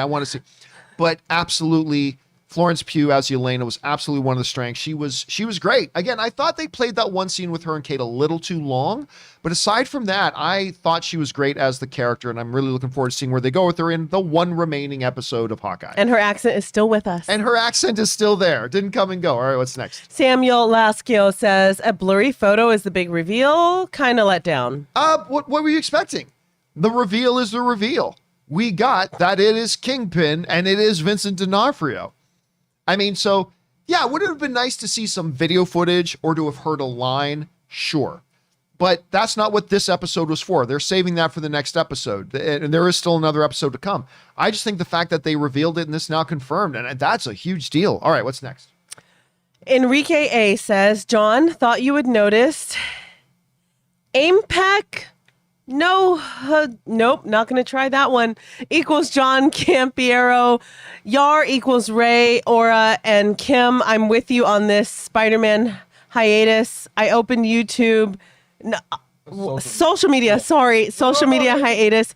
I opened YouTube this day. It was spoilers galore. Yeah, that's what we were talking about earlier. Right. Look, we all knew this was happening. Like, before Spider-Man opens, everything will be there. And they're practically the whole movie's online already. Like, again, when I opened my YouTube last night, half of my recommended things were, here's the blah, blah, blah scene. And here's the good blah, blah, blah scene. Here's a scene where blah, blah, blah meets blah, blah, blah.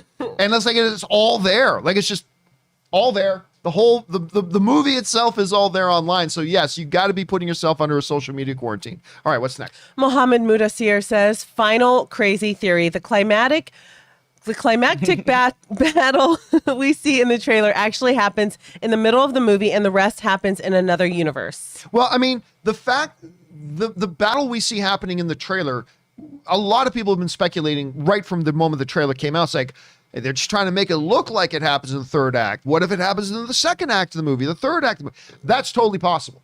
That's totally possible. We've all thought that. That's been a very common theory, Mohammed. So yes, I think you're right on the money with that. We'll see. I gotta say, if there's more theories like 1 week later, then I'm done. I'm out. Like after a week after the movie people keep comes sending out. theories after. that is the best. That's the easiest YouTube video to do. Spider-Man No Way Home theories, like 10 days after the movie had opened in theaters. So I might be crazy, but I think, yeah, that's some easy videos to make. All right, what's next? Orlando Orrego says, hey, John, binge watched Hawkeye last night, and I see the issues you had with the show. I did enjoy episode 5. Excited for the finale. Yeah, I was very unpopular in the MCU fan circles for about a week when I said, like, yeah, I watched the first 2 episodes of Hawkeye, and I don't honestly think they're all that good. And I still stand by that. I don't think the first couple of episodes of Hawkeye are all that good. I think it gets better. Like, I enjoyed episode 3. I enjoyed episode 4. I really, really liked episode 5.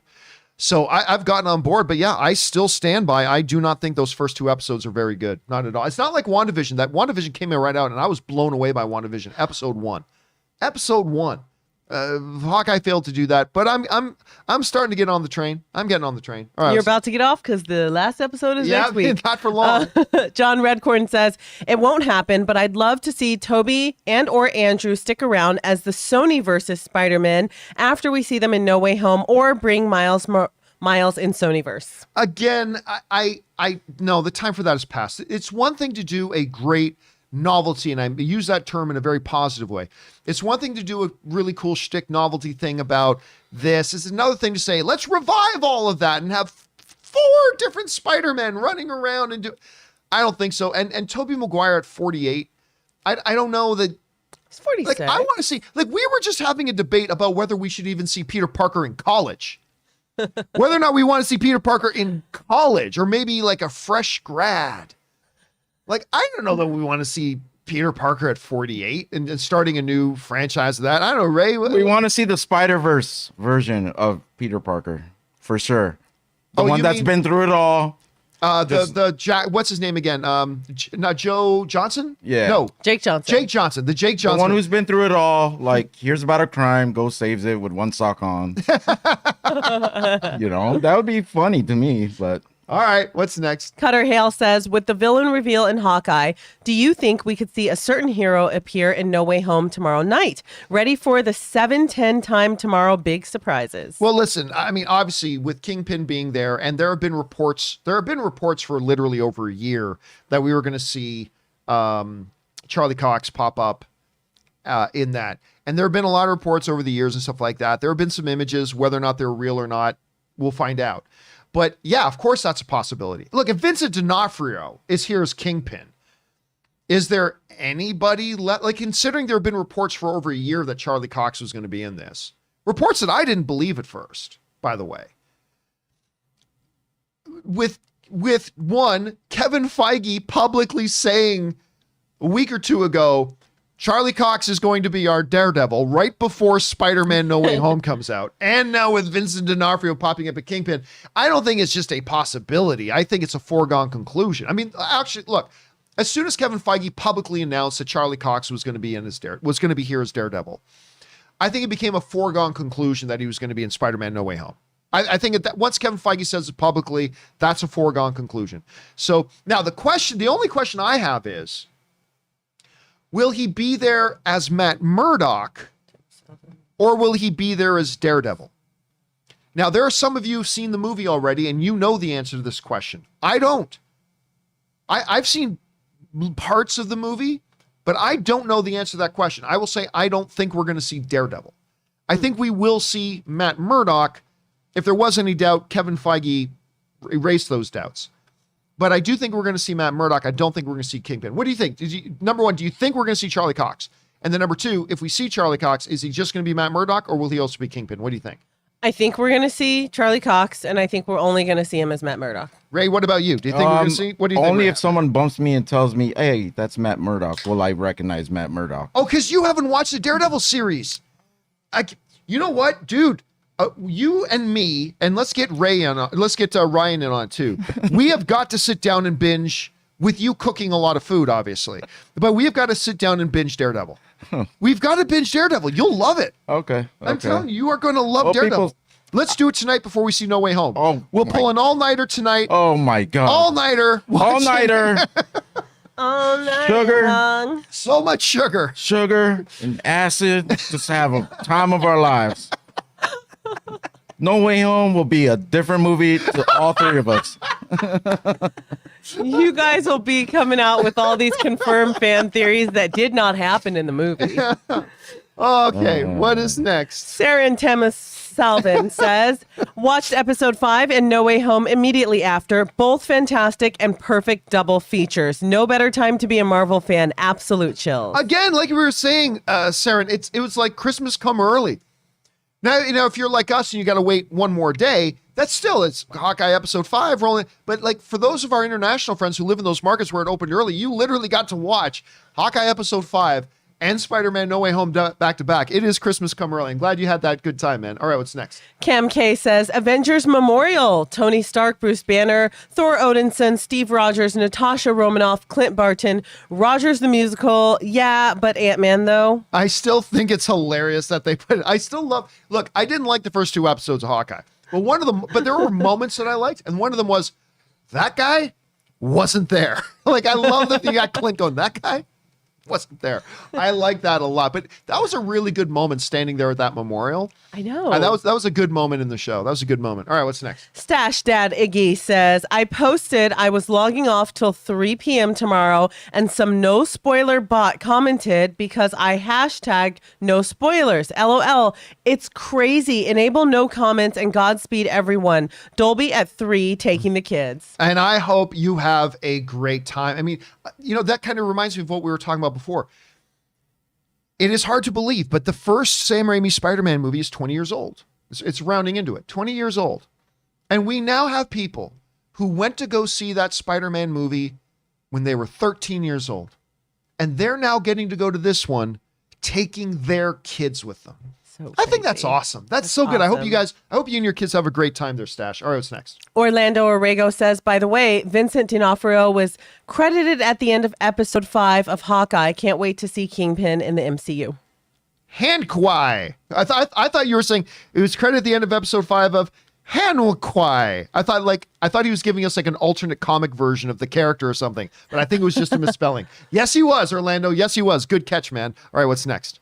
CosmoCon1 says, good morning, John and Co. These Spider-Man No Way Home spoilers are multiplying faster than rabbits in springtime. Love the channel. Keep it up. Yeah, but look, the one thing though is it was no surprise. Like we knew that this everything would be out there prior to the movie opening. Like we have known that for a year, that would be that we've all talked about how to gird yourself going into the final days and stuff like that. But in the modern day of social media, there's really no avoiding it. Again, like I said, I was just on YouTube last night and like, there's the movie right there. There's this scene and this scene right in the thumbnails and the titles and that scene and that scene and that scene. It's like, there you go. And then obviously even the Doctor Strange 2 trailer dropped or leaked, I should say. So, I mean, yeah, it's there, but it's part of our movie going reality these days. It's just part of the movie going reality. All right, what's next? Shuvo Raman says, YouTube is ruining No Way Home with people posting clips. It's tough, but you just got to learn how to avoid them, man. Maybe stay off YouTube for a day or so. All right, what's next? Jim X Mafia says, John, about to see No Way Home in 1 hour, feeling nervous and excited at the same time.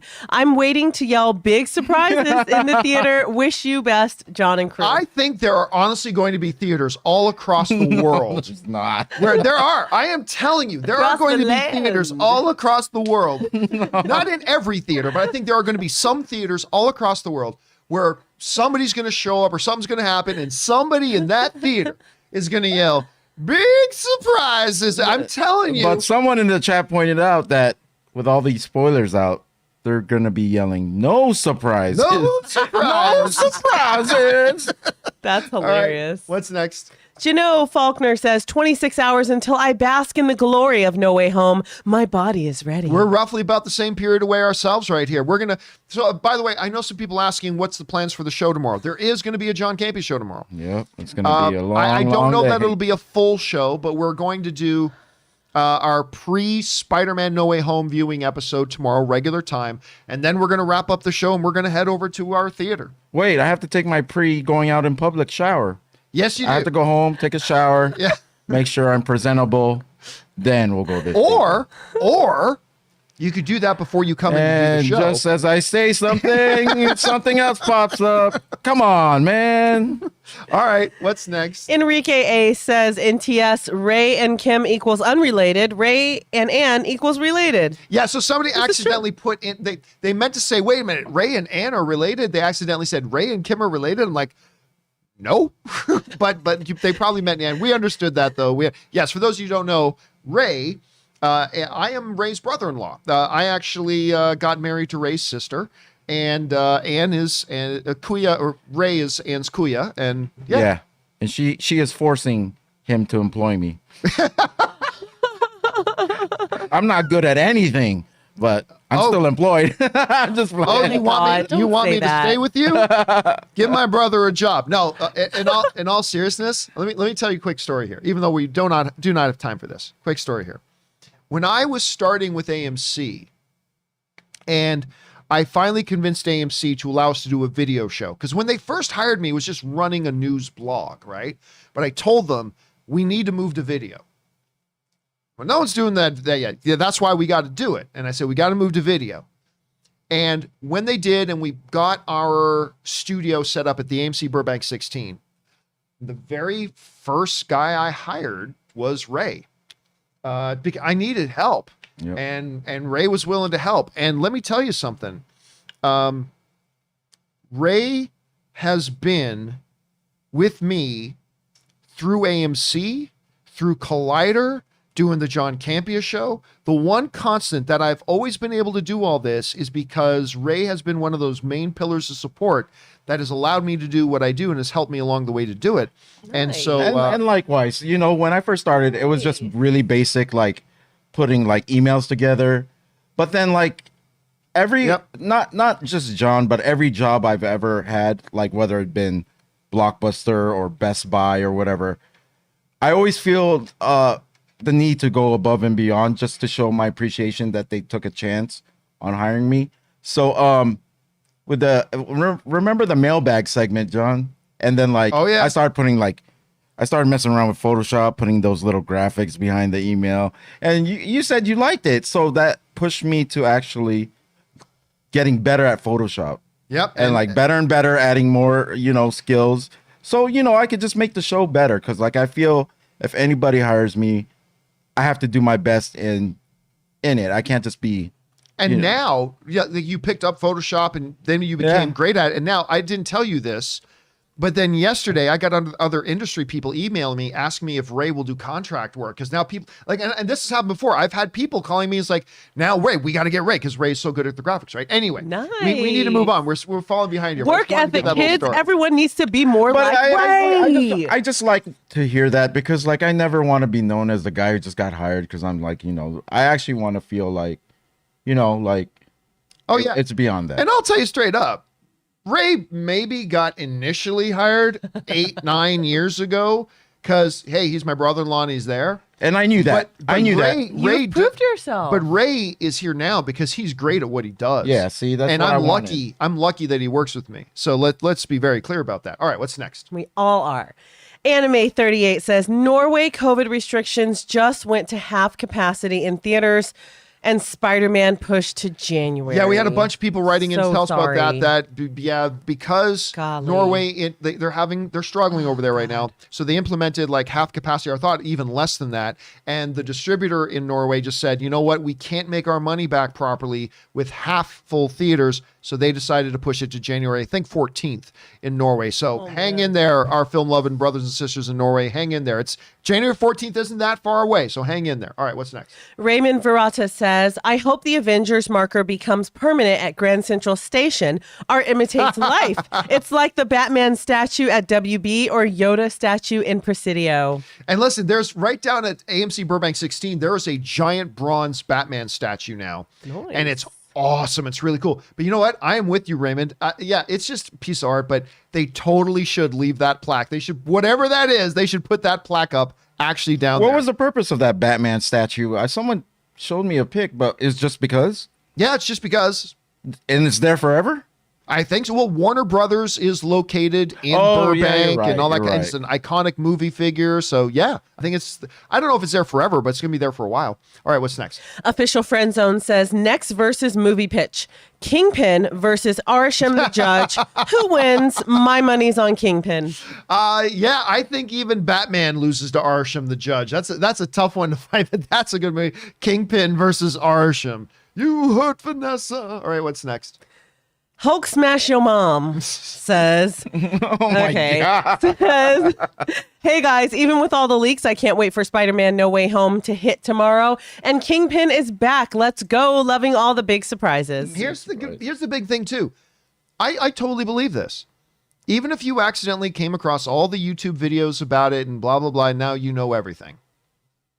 If this movie's good, you're still going to have a great time tomorrow when you see it, or tonight, or whenever it is you're seeing. I honestly believe that. I believe you are, because I have not heard one thing from this movie that alters the way I'm going to be watching the movie. Again, we've been talking about this last few days. Like when you find out what's going on with Bruce Willis's character in Sixth Sense, that totally alters the way you see the movie. The whole movie, like from start to finish, it alters everything. I haven't personally heard anything from Spider-Man No Way Home, and I've heard a bunch. but I haven't heard anything from Spider-Man No Way Home that has or will alter the way I see the film.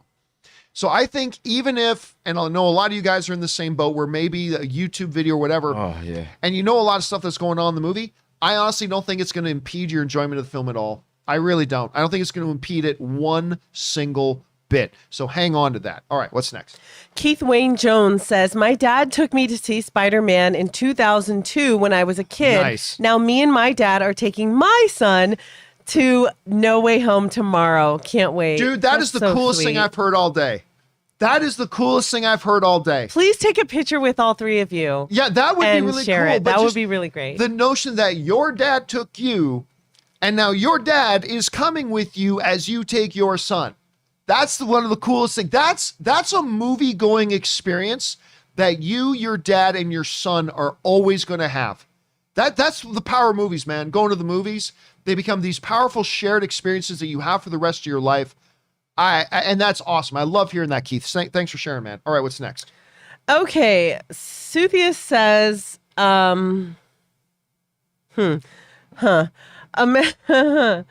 okay, imagine doing the nasty with your eyes closed. Okay, we'll move on. Next one. Yeah, Next one. I'm going to move on. Elizabeth Gerardo says, Hawkeye really said big surprises, and they delivered. Vinny D. Hey, by the way, you know what? And I'll tell you what. Yeah, the Hawkeye show, because we said, like, if a movie doesn't do what you expected it to do, that's your problem. That's your fault. But you had the Kingpin show creators, or the Hawkeye show creators saying, episode 5 is going to break the internet. So I was like, this is going to kind of be on you guys if these expectations aren't met. And I'll be honest with you, when the episode started and we saw the Yelena, we found out, Yelena was one of half the people in the world. Yelena was one of half the people in the world who got snapped. And I thought to myself, if that's the break the internet moment, that Yelena was one of 50% of the people in the world Surprise! who got snapped away, if that's the big surprise, that's going to be quite a letdown.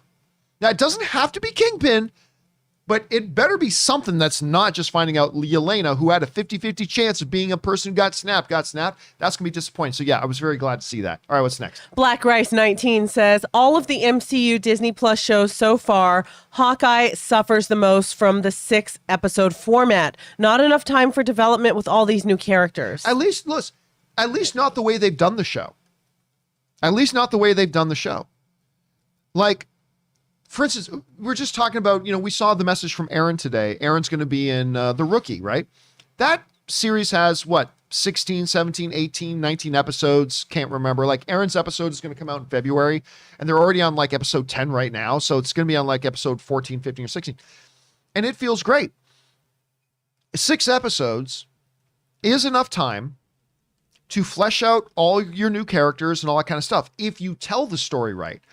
I feel there's been some execution issues with Hawkeye, because right now we've had 3 hours of Hawkeye, maybe in total, through 5 episodes. 3 hours is plenty of time. That's plenty of time if you execute it right. And I feel there's been a little bit of a dropping of the ball in how they've made this show flow. So yeah, that's kind of my take on it. Anyway, what's next? Leaf Stink says, John, I had to update my username after hearing your Cowboys slander last week. So much for the nameless team beating them, LOL. Ray's best quote from Reaction Watch, stick to fashion, Vanity Fair. I remember that. I didn't mean to say it. It was just because it was just You totally meant to say that. Heat of the moment. I don't even know what Vanity Fair is about. So for those of you who missed it on Reaction Watch, Vanity Fair, I think, was the first trade that released a somewhat negative review of Spider-Man No Way Home. Ray was like, stick to fashion, Vanity Fair. But it seemed like so nitpicky. I think something triggered me. I should not speak out loud sometimes. Oh, no, that's hilarious. I will say that, yeah. Hey, man, love the Cowboys. Listen, I am a Toronto Maple Leafs fan. All right? Nobody knows what long suffering is in sports fandom. Leaf Stink. Nobody knows. I don't care what team you follow. Nobody knows what long suffering means in sports fandom more than Toronto Maple Leaf fans. Understand this. The Toronto Maple Leafs have not even been to the Stanley Cup Finals as long as I've been on this earth. Oh, no. Never in my lifetime. Forget winning the Stanley Cup. The Leafs have never even been to the Stanley Cup as long as I've been alive. So, yeah, when I tell you that the Cowboys suck, and the Cowboys suck, Uh-oh. but when I tell you that the Cowboys suck, understand that it comes from somebody who knows very well what it means to love a team that sucks. Now, the Toronto Maple Leafs are actually pretty good this year. Actually, they're pretty damn good this year. But in the scope of my lifetime, this is a terrible team. But I love them. They're mine. Suckage and all. They're my team. So when I tell you your team sucks, I know of which I speak.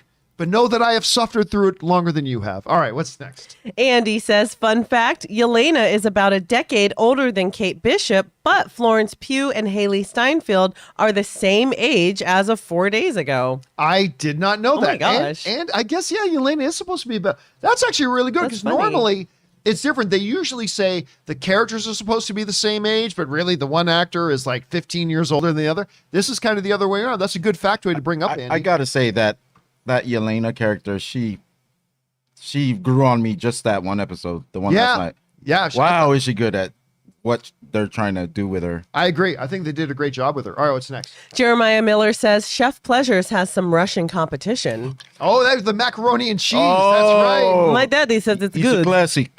It's It's a classic. I just like those guys. Why? I would rather see the Tracksuit Mania. I would rather see Tracksuit Mania than Echo Series right now. Because those guys are funny. I don't know why. You just call it Tracksuit Mania? That's the name of the show. Oh, Tracksuit That Mafia. totally should be the name of their show, the Tracksuit Mania. As the show about the Tracksuit Mafia. And they it's called always Tracksuit lose. Mania. They always lose. They lose every episode. There's cameos from every like Marvel superhero, and it's just about them losing. A show about the Tracksuit Mafia called would freaking Tracksuit Mania. Mania. Love it. I'm all in. I love it. And they all tore the country like BTS. Who are they going? Oh yeah, and the whole show kicks off with the entire group at an Imagine Dragons concert, and then they come back. All right, what's next? Did you guys drop acid before the show? I'm doing it currently. Oh my God. Extant Crab sends in a $12 super chat. Thank you so Sam. much. Saw No Way Home earlier today in the UK, and it doesn't disappoint. Can't wait to see your reactions later in the week. Some really amazing and emotional moments. For me, it's the best MCU movie so far. Oh, that's big words. I mean, look, I haven't seen it yet. I very much doubt that this is as good as Civil War or as good as Winter Soldier or as good as the original Avengers. I have big doubts. Now, that being said, if you would have told me that going into Shang-Chi that I would think it's the best comic book movie since Logan, I would have said, I highly doubt that. But I do. So, I don't know. I have my doubts about it. I just want it to be good. That's all I need. Let's just have a good time. Let's John. have a good time. You know what? Take all those comparisons. Let's walk in there. Let's enjoy the moment because I'm getting more excited just for the event itself. Just because this is the first time me and you are watching a movie and you haven't seen it yet. I know all the Marvel movies No, that we've... there was another one.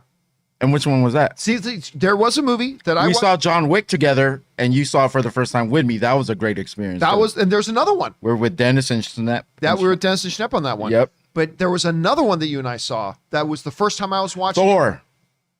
No, I had seen Thor already this time. No, that's right. You did come with me to my first screening. Priest. And Priest. And Priest. And we both love those And there's movies. another one still. What?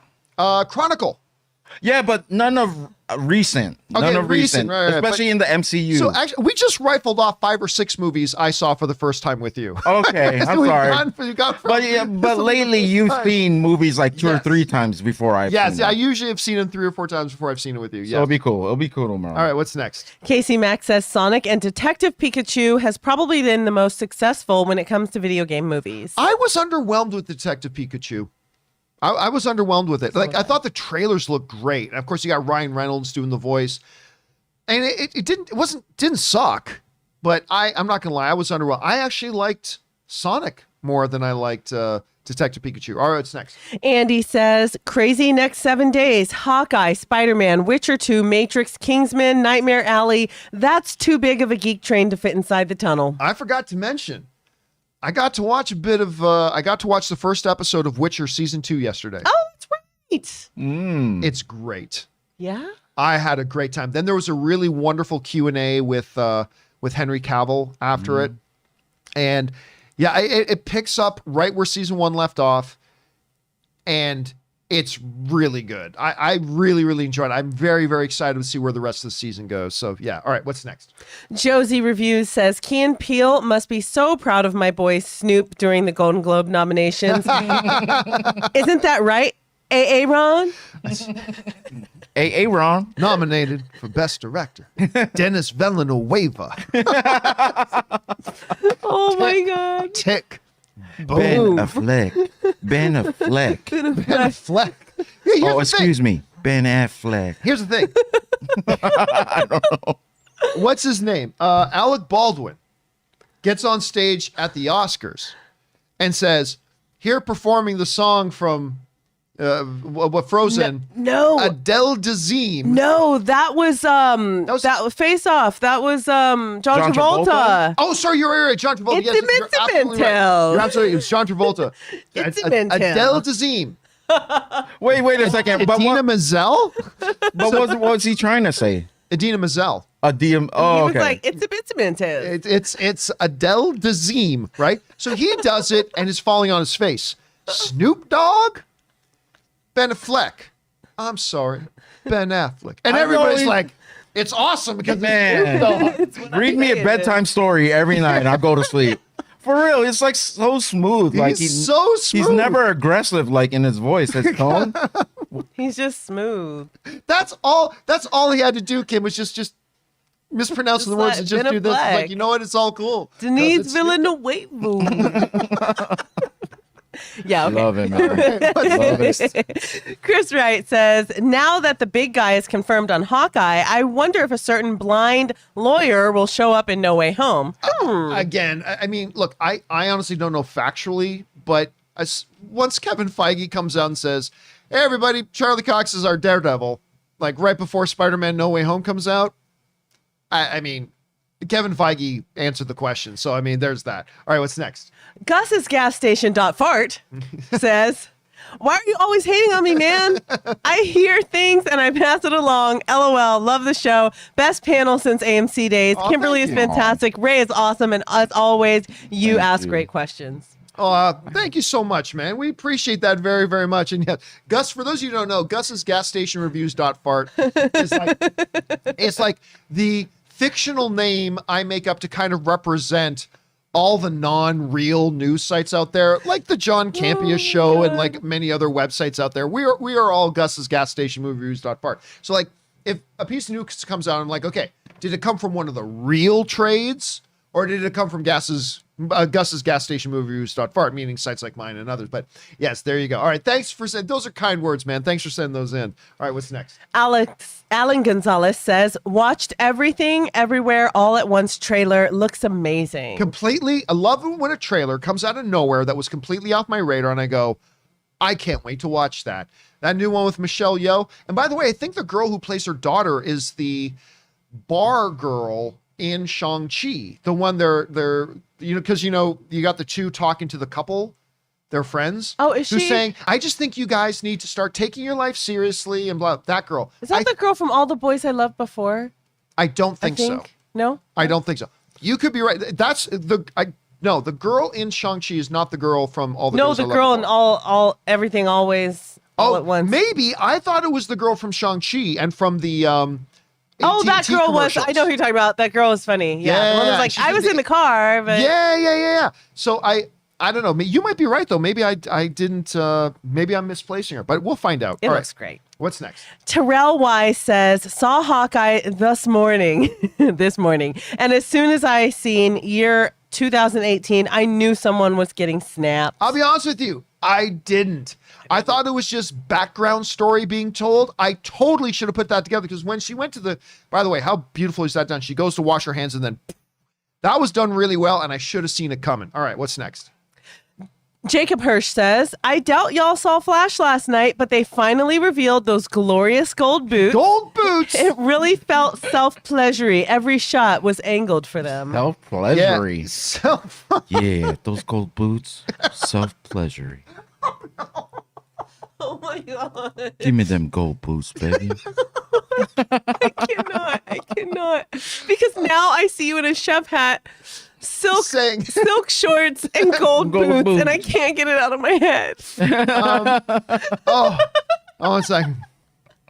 Okay, you are correct, Jacob, to doubt that I watch. Listen.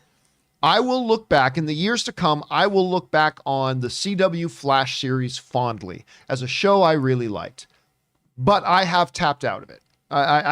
It's for me, the show has run its course and I'm not watching it anymore, but I will always look back on it fondly as a show I used to really like. But yeah, I'm not watching it even for gold boots. All right, what's next? Michael Bradley says, had to block 4 rogue YouTube channels already because of No Way Home video spoilers. I have till 8:30 on Thursday, but I feel like I'm in a losing battle. It's kind of like, you know that scene in the Matrix Revolutions, the final Matrix movie, as the machines are starting to invade Tamura. What's the name of the human city? It's called Zion. As the machines start to invade Zion and the hole opens up and the first couple of squid robots come through, but then all of a sudden it's just like, woo, like there's thousands. Or in Infinity War, when the monsters come out of the forest and they break through the shield and there's just waves of them, right? That's kind of what it is right now. So yeah, good luck, man. Good luck. All right, what's next? William Bang says, hey, John, regarding CV Watch from yesterday, as a trained ESL teacher, I think the language is challenging. And also that where you're from or where you went to school may explain this best. Bring on the filthy, John. I don't know what he means by CV Watch. I mean, when you say I don't know what we're talking about. Oh, watch me. I don't know. Sorry about that, William. I feel like you're saying something really insightful, but I'm not. Yeah. I'm not getting what it is we're talking about. Anyway, so if you guys in the live chat know what he's talking about, what do you think about what William just said? All right, what's next? Daryl Best Wildly says no mid-credit scenes in Hawkeye. By the way, oh yeah, glad you brought that up. Normally, we have started like the MCU Disney Plus shows never have post-credit scenes to start for the first couple of episodes, but then they kick in. Yes. And I'm sure we're going to get one in the final episode, but I really expected we were going to have one. What do you think, Ray? Oh, sorry. That guy was referring to a super chat yesterday when someone was saying, do you say I'm going to see a movie or I'm going to the... So let's read what he's talking about. Can we reread it one more time, please? Yes. Okay. Hey, John, regarding see a movie versus watch a movie from yesterday, as a trained ESL teacher, I think the language is changing. And also that where you're from or where you went to school may explain this best. Okay. All right. So, Thank you. guys, listen, guys, if you throw in a comment that's a throwback to something else, give me a quick reference on it. Because like we were going to go through about 100 questions between then and now. But okay, now I get where you're coming from. Thank you for sending that in, William. Appreciate that. All right, and then to Daryl Best things. Yeah, we expected to see a post-credit scene and we didn't get it. I'm surprised. All right, what's next? Al Renshaw says, game day, John. Game day. I'll be seeing Spider-Man 4 times opening weekend. Nice. You excited to see this movie make $250 million? Thank you. It ain't hitting $250 million. Thank you, Al Renshaw. I mean, I hope it does. Al is now the craziest viewer I've ever not met before in my life. With bets and already seeing it 4 times? Come on. I mean, that's awesome. I think there are probably many people who are going to be seeing it 4 times. Yeah. And listen, I hope it makes $250 million. I hope it does. I'm going to celebrate if it does. It ain't hitting $250 million. I hope it does. Let's see what happens. All right, what's next? Casey Mack says, I wish big stuff like this would stop getting leaked. Imagine what the reaction would have been if there was no rumors of the big guy being in Hawkeye. Well, you can't get away from rumors of the big guy because the show itself was talking about the big guy. True. And Uncle and, the Fat true man, boss. Fat Man used cars. Fat Man Auto and stuff like that. Yeah. It's all over there. But look, the reality is we live in a world now where we're like, every human being on Earth now, almost, in our culture walks around with a global audio-visual communication device. And that makes it incredibly challenging to keep anything secret. Plus, again, you could not have this hinted at because they kind of were telling us through the entire series that that's what was coming. But it's still exciting nonetheless. All right, what's next? Rachel Knight Online says, Ray would make a better Uncharted poster. Yes, he would. Get Holland and Wahlberg out of there and let my king shine. That's Ray. If Ray, I'm telling, no, but I mean in all seriousness, Ray would make a better poster. I don't mean that as an insult to the current poster. I'm just telling you, Ray is that good. He would make a better poster. So maybe they should get a hold of him. That pirate ship, though, come on. The pirate ship looks slick. I like the pirate ship. It looks really slick. All right, what's next? Michael Sereda says, will you be doing a show tomorrow? Much love. Yes, it'll be a little bit shorter than normal, but we will be doing a show tomorrow. Our pregame, our Spider-Man No Way Home pregame tailgate here. You know, every time you bring that up, like, I feel the excitement. I was just telling everyone in the chat, like, how I'm exhausted and I'm not even excited for No Way Home, like, feeling it currently. But every time you talk about tomorrow, I just start thinking about it for a second and I start going, oh man, let's do it. Tomorrow. It's tomorrow. Yeah, All right, what's next? Ibrahim Khan says, watch No Way Home today here in the UK. I absolutely loved it. Emotional, dark, funny, exceeded my expectations. My favorite Spider-Man film ever. I'm glad you loved it so much, man. John, I think that's the 5th time in the Super Chats today someone said it was their favorite Spider-Man movie ever. I don't think so. There was somebody who said, was like 5. There was one who said that it was their favorite Spider-Man of the MCU Spider-Man films. This guy's saying it's his favorite, and one said favorite MCU, but I don't think we had anybody else saying it was the best Spider-Man movie ever. But really? yeah. I think it was the 5th one. All right. I think. Let's make a bet. No, just kidding. What's next? I might lose. Mickey 3 says Stan Lee has returned from the grave to promote NFTs. All jokes aside, it's really sad to see someone using Stan's account to do this. It's sickening. I got a few messages from people talking about this. It's not something we would do as a story here, but yeah, and I don't know much about it, but I've gotten some messages from people saying whoever it is using Stan Lee's Twitter account to hawk stuff and to sell stuff. Oh, that's terrible. Yeah, I don't know if that's family or whatever. Have some shame, but damn it. I mean, God. Hey, listen, for all I know, if it's Stan's family and Stan, I'm speaking hypothetically here, and Stan told him, hey, just keep rolling with my stuff to make money for the company and the family, then fine. But it does seem a little off-putting. All right, what's next? Analog Meter says, before entering SSU, Tom Spidey loses Iron Man's Jr.'s suit to the most powerful MCU entity, Disney Legal. Business Suits Army yells, not your property. Yeah, I mean, here's the funny thing. Spider-Man right now belongs to Sony. But I think, well, no, it all depends on their contract, because theoretically speaking, anything that they create for Spider-Man in the MCU movies, those things would belong to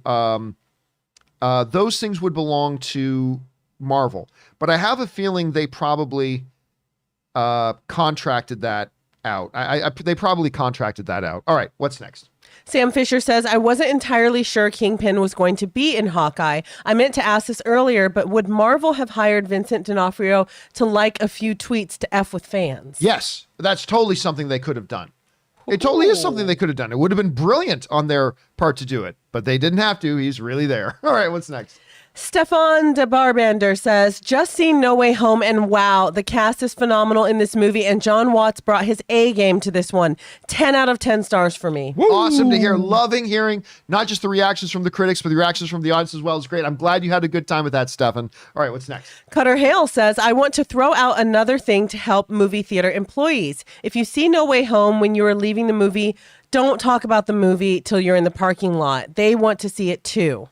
No spoilers. I got it. Well, here's the good thing.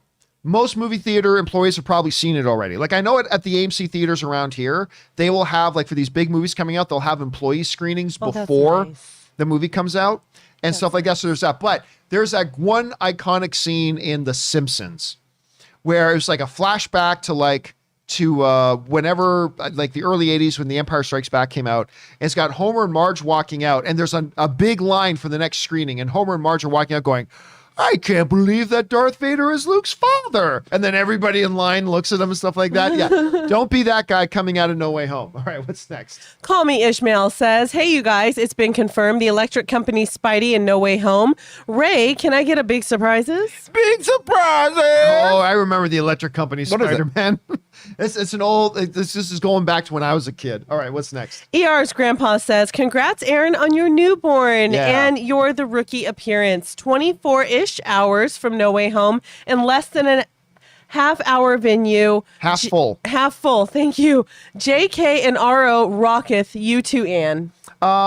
Listen, that's the thing. In as much as ticket websites crashing and a lot of people buying 3 and 4, I've also been getting a lot of emails from people saying, oh, I thought it was too late, but I went and checked and there are still a bunch of tickets available for my first screening and blah, blah, blah. So I guess it depends where you are. In LA, the theaters are packed. In LA, and I'm sure New York too. But a lot of other people writing in saying there's still a lot of room.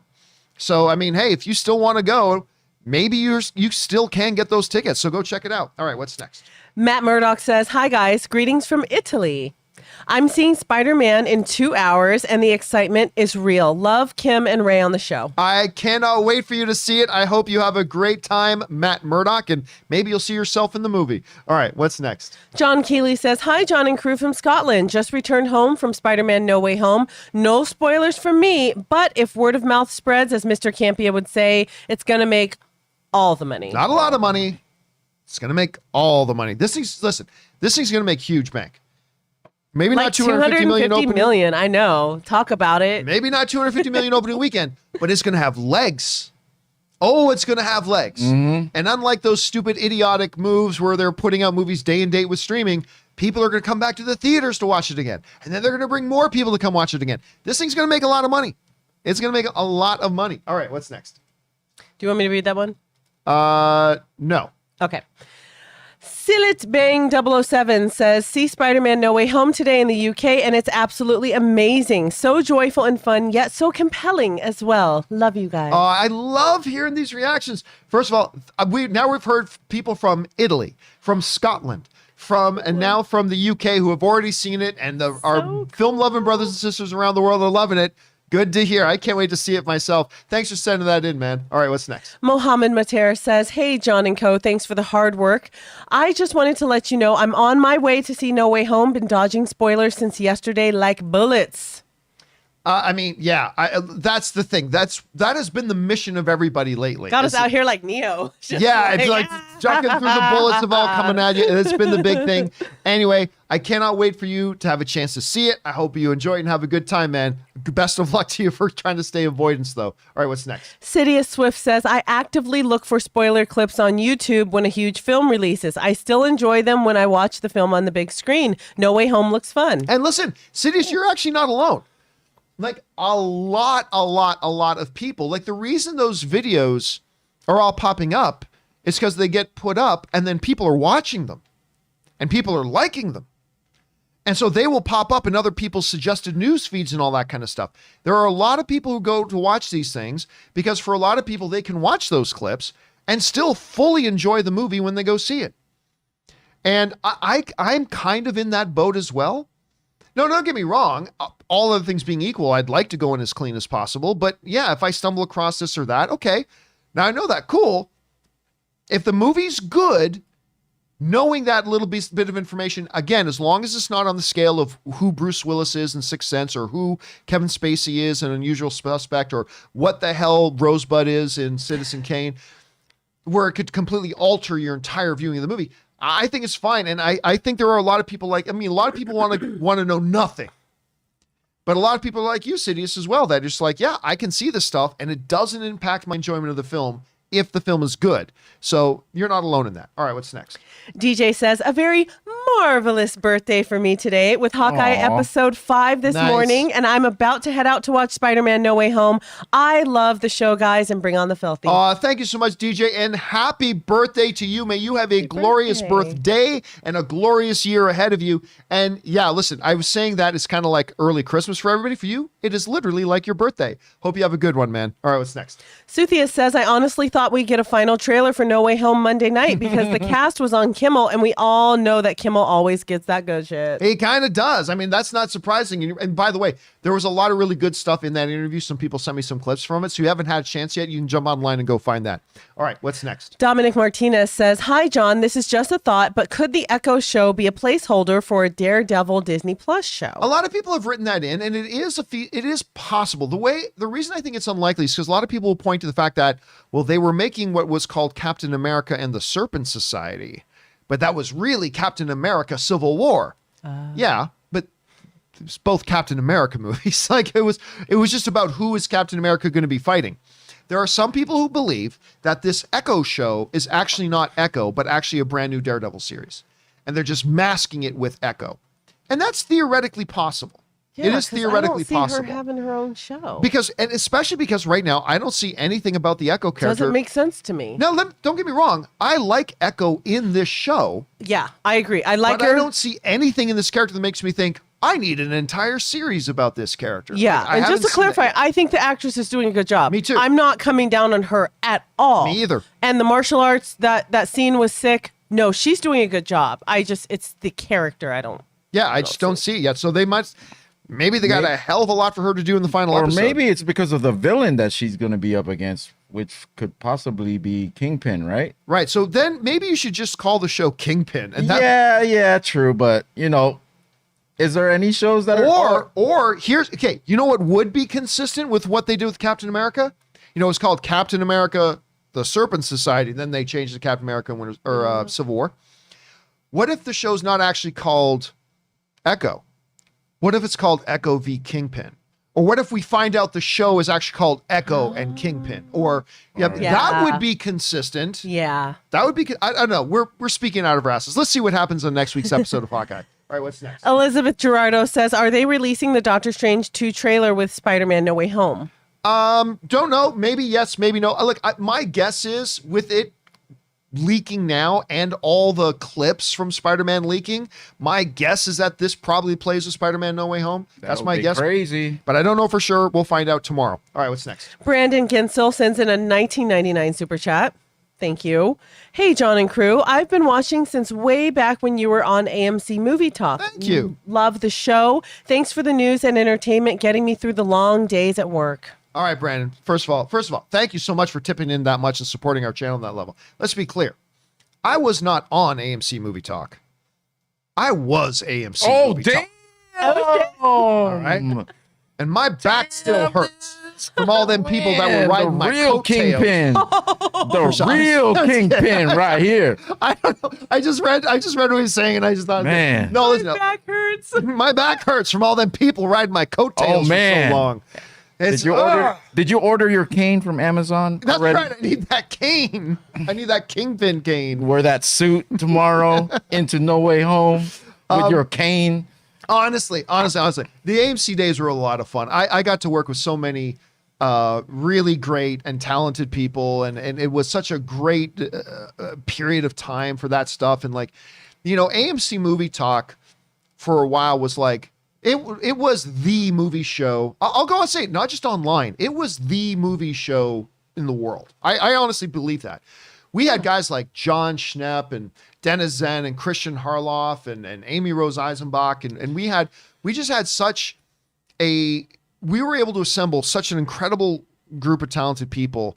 And it was it became a regular thing that we were getting each episode was getting over 100,000 views. And this was a daily show talking about movies. Pioneering. It was a great time. I had a great time. And I want to say that I think you were ahead of the time because of AMC didn't believe in that stuff, right? They didn't. They didn't. But then I had to argue with them to get it done. Yeah, but then maybe months after you switched to Collider, AMC tried to start doing these video uploads, and I was like, oh, so now they get it. Now they get it after they cleaned house. You know what I mean? It didn't But work. also, what upset me the other day is because sometimes I save a couple of the AMC episodes, just the funny ones that I thought were funny. Right. And I looked through the playlist not too long ago, and they're all deleted. So they deleted all the videos from Did AMC. they? I think so. I've still because found there's most of ones them that I there. saved and they were gone.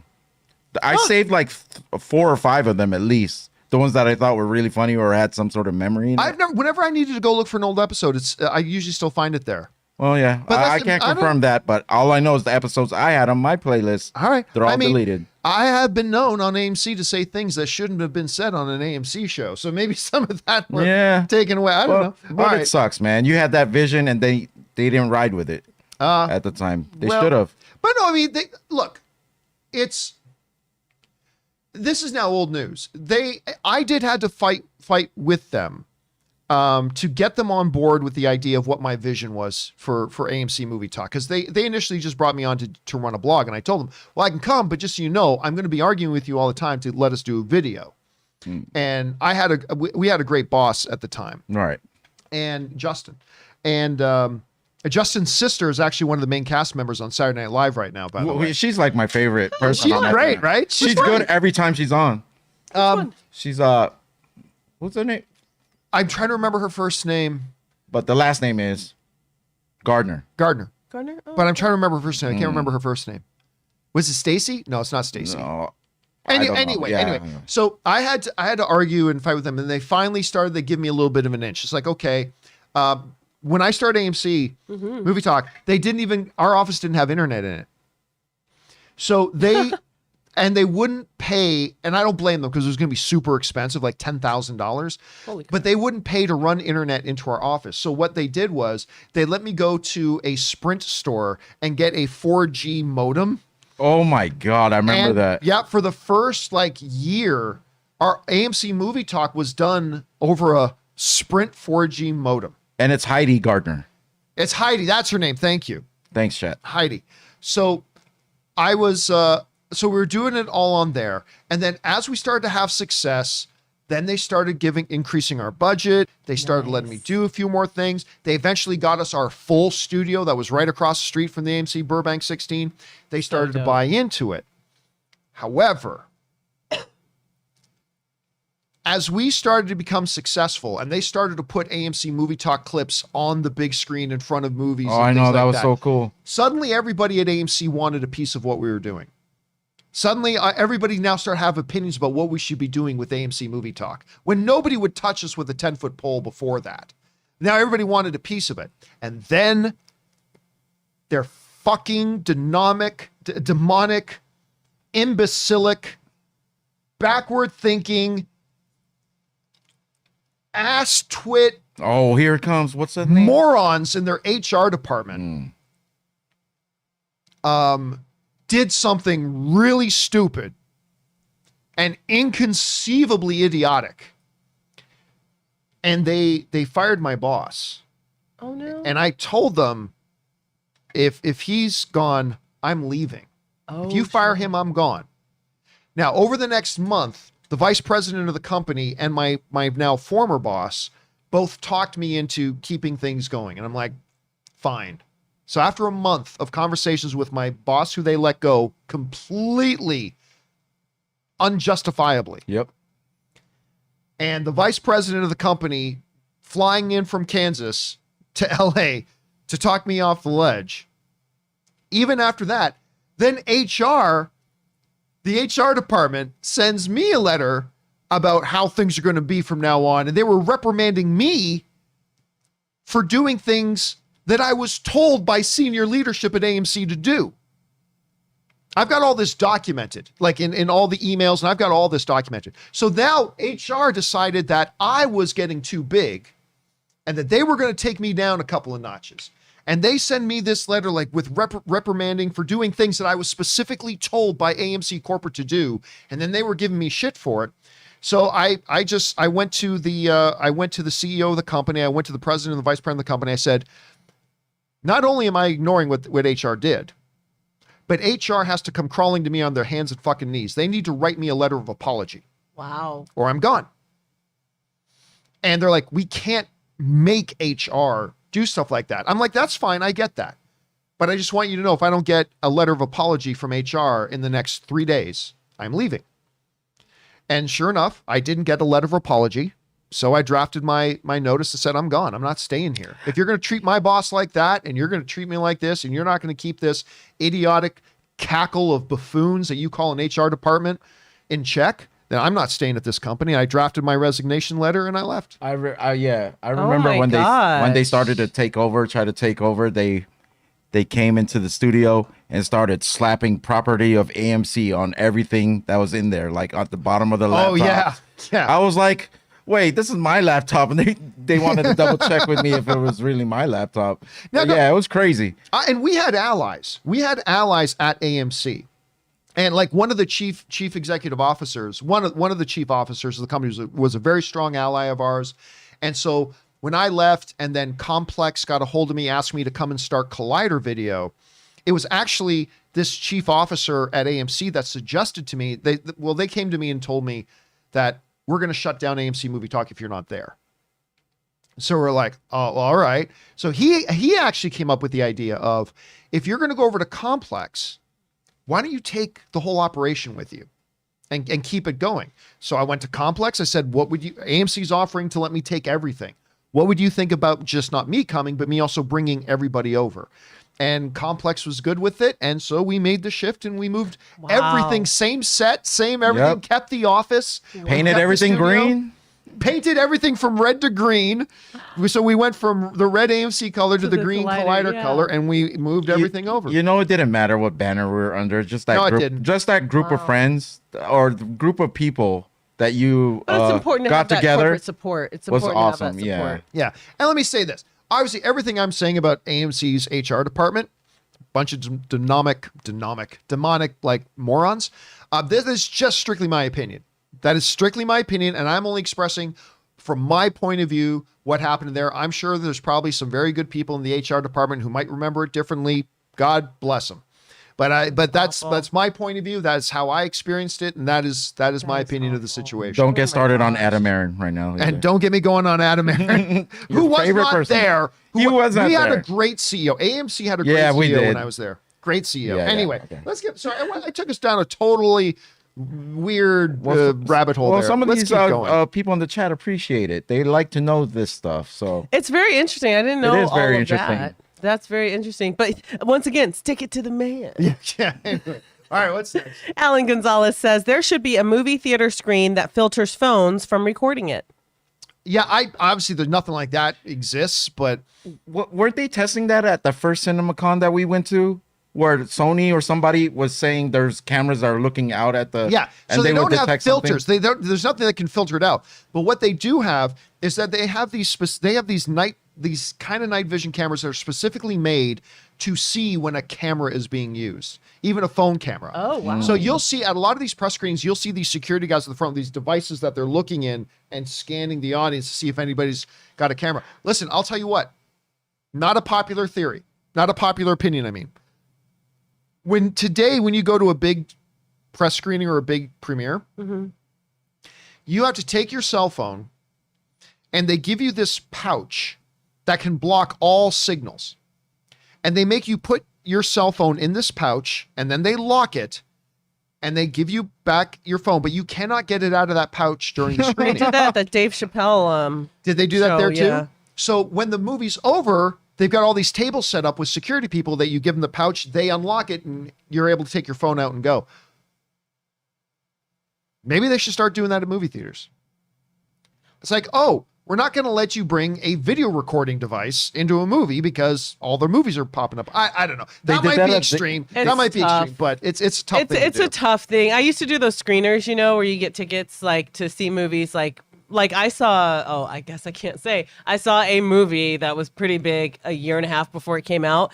And one time my mom was trying to get a hold of me and they do that thing where you have to turn in your phone.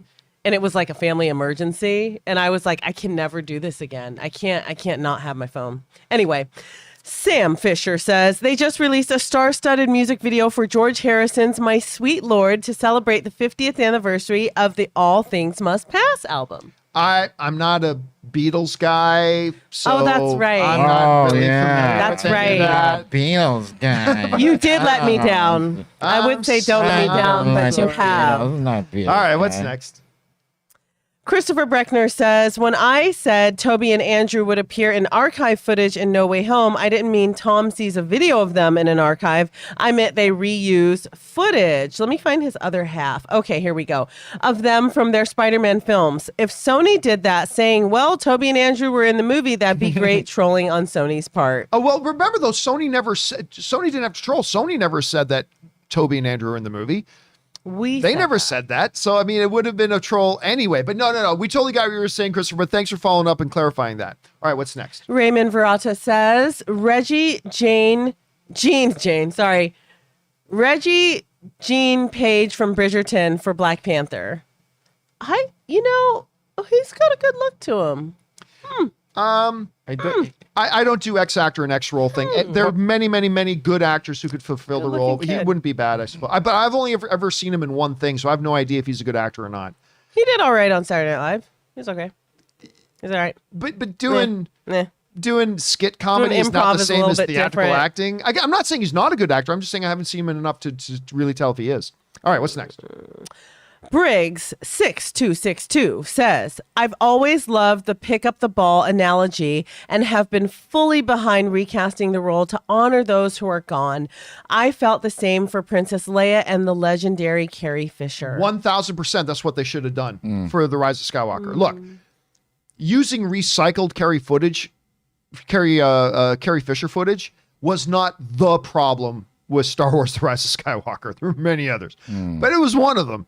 And they absolutely, 100%, no questions asked, should have recast the role to honor Carrie Fisher instead of leaving like everything but with Carrie Fisher in The Rise of Skywalker felt out of place and awkward and weird. Why? Because it was all scenes she shot for a different movie that was oddly cobbled together to make it kind of look like that's not how you honor Carrie Fisher. I don't think that's how you honor someone. You don't send her out like that. Like, it's 100% they should have recast the role to honor her. And that's just my opinion. Just my opinion. All right, what's next? Mark Netto says, hi, folks. Now, that was a good Hawkeye episode. Yes, it was. And John Miracle Whip is the best. I'm with Ray. Got tickets for The Matrix next Wednesday morning. Oh, yeah, The Matrix. That is a movie that is just flying under everybody's radar. That, The Kingsman. There are a couple other movies that are being, like, totally overlooked right now. But I think once the opening weekend for Spider-Man No Way Home hits, then I think more attention will start to be given by a lot of other people to these other films as well. All right, what's next?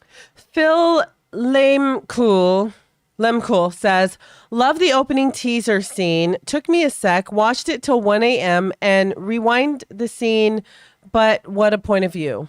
Oh, if we're talking about Yelena? Yeah, okay. I didn't get it either until later on. Yeah, I mean, again, you know what's unfortunate though?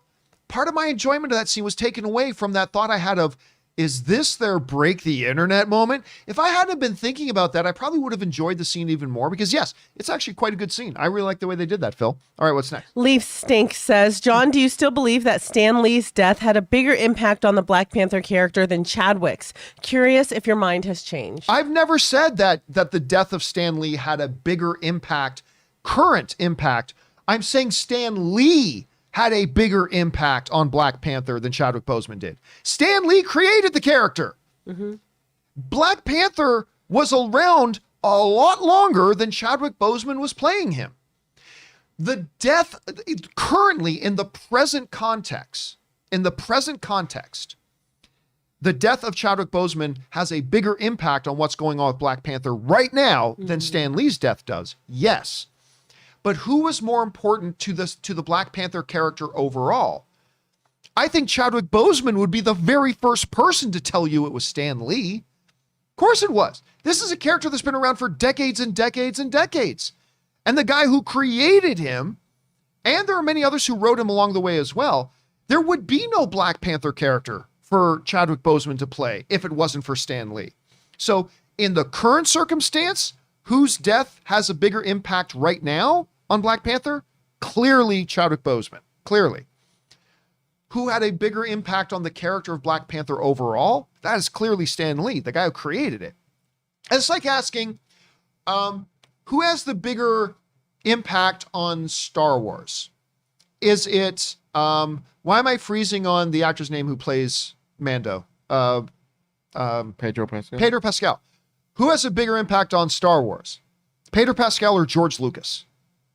Well, right now, Pedro Pascal, right at this moment, because he's playing Mandalorian. But it's laughable to think that Pedro Pascal has a bigger impact on Star Wars than George Lucas. There would be no Star Wars if it wasn't for George Lucas. So that has always kind of been my position on that. But that's just me. All right, John, what's next? Would you want to see a Stan Lee biopic? Absolutely. I would too. And you know what? I I would never necessarily did before until I read that book, Slugfest, the 50-year war between Marvel and DC. Once I read that book, That's right. I'm I like, made a note to see that. because yeah, Stan Lee created all these characters, but I never knew if there was actually an interesting story about him. Once I read that book, then I'm like, yes, do a Stan Lee biopic, because there's so many great stories in there. I would absolutely love to see that. Can I ask you another question? Yes. Would you consider him a civil rights activist? Okay. I am aware of a lot of ways that Stan Lee was way ahead of the curve. But I wasn't alive at that time, so I don't know if I can qualify him as a civil rights activist. I know he was certainly somebody who was pushing civil rights massively. Again, just Professor X and Magneto alone. yeah, I mean, just that alone. Yeah. But the fact that he at that time was creating, like the fact that he created Black a, Panther. a hero for black children. Yeah, I mean, Yeah. he was so far ahead of the curve in a lot of ways. But again, a lot of that is before my time, so I don't know. I can't speak to that authoritatively. I would love it if a biopic could I'd tell love us, though. to see it. That would be great. Love All right, to what's see it. next? Willie I says, with a multiverse and proof that variants can look different, I wonder why they choose to write T'Challa out opposed to making a recast make sense. Well, you don't even need to make the excuse of why he looks different. Look, they swapped out the Rhodey character, War Machine, from Iron Man 1 to Iron Man 2, and they dealt with it with a joke. Rhodey's that you? Yeah, it's me. I'm here. Deal with it. They kind of made a joke about it, right? You know, they went from Harris to Gambone playing Dumbledore. You don't have to just like, well, wait, what explains how they look a little different? Like, you didn't have audiences around the world having their brains explode out of their ears like in the first Kingsman. Like, that's not what happened. The audience sees this is the new person playing the role, and we get it. You don't have to say, well, this is a multiverse. You don't have to do that. You just have a new actor in playing it. The multiverse didn't open up and had a new actor come in to play Rhodey. You just had the new actor. One wasn't there anymore. The next one was, and we were fine. So, yeah, they totally should have just done that, in my opinion. And they looked very different. And they looked very, very different. All right, what's next? Andy says, and this is one of 6, instead of playing Danny Elfman's theme, they should play the song Hero by Nickelback from Spider-Man 2002 soundtrack when Toby appears. There's nothing like a group of Canadians attempting American rock by focusing on this country. This would get all kinds of...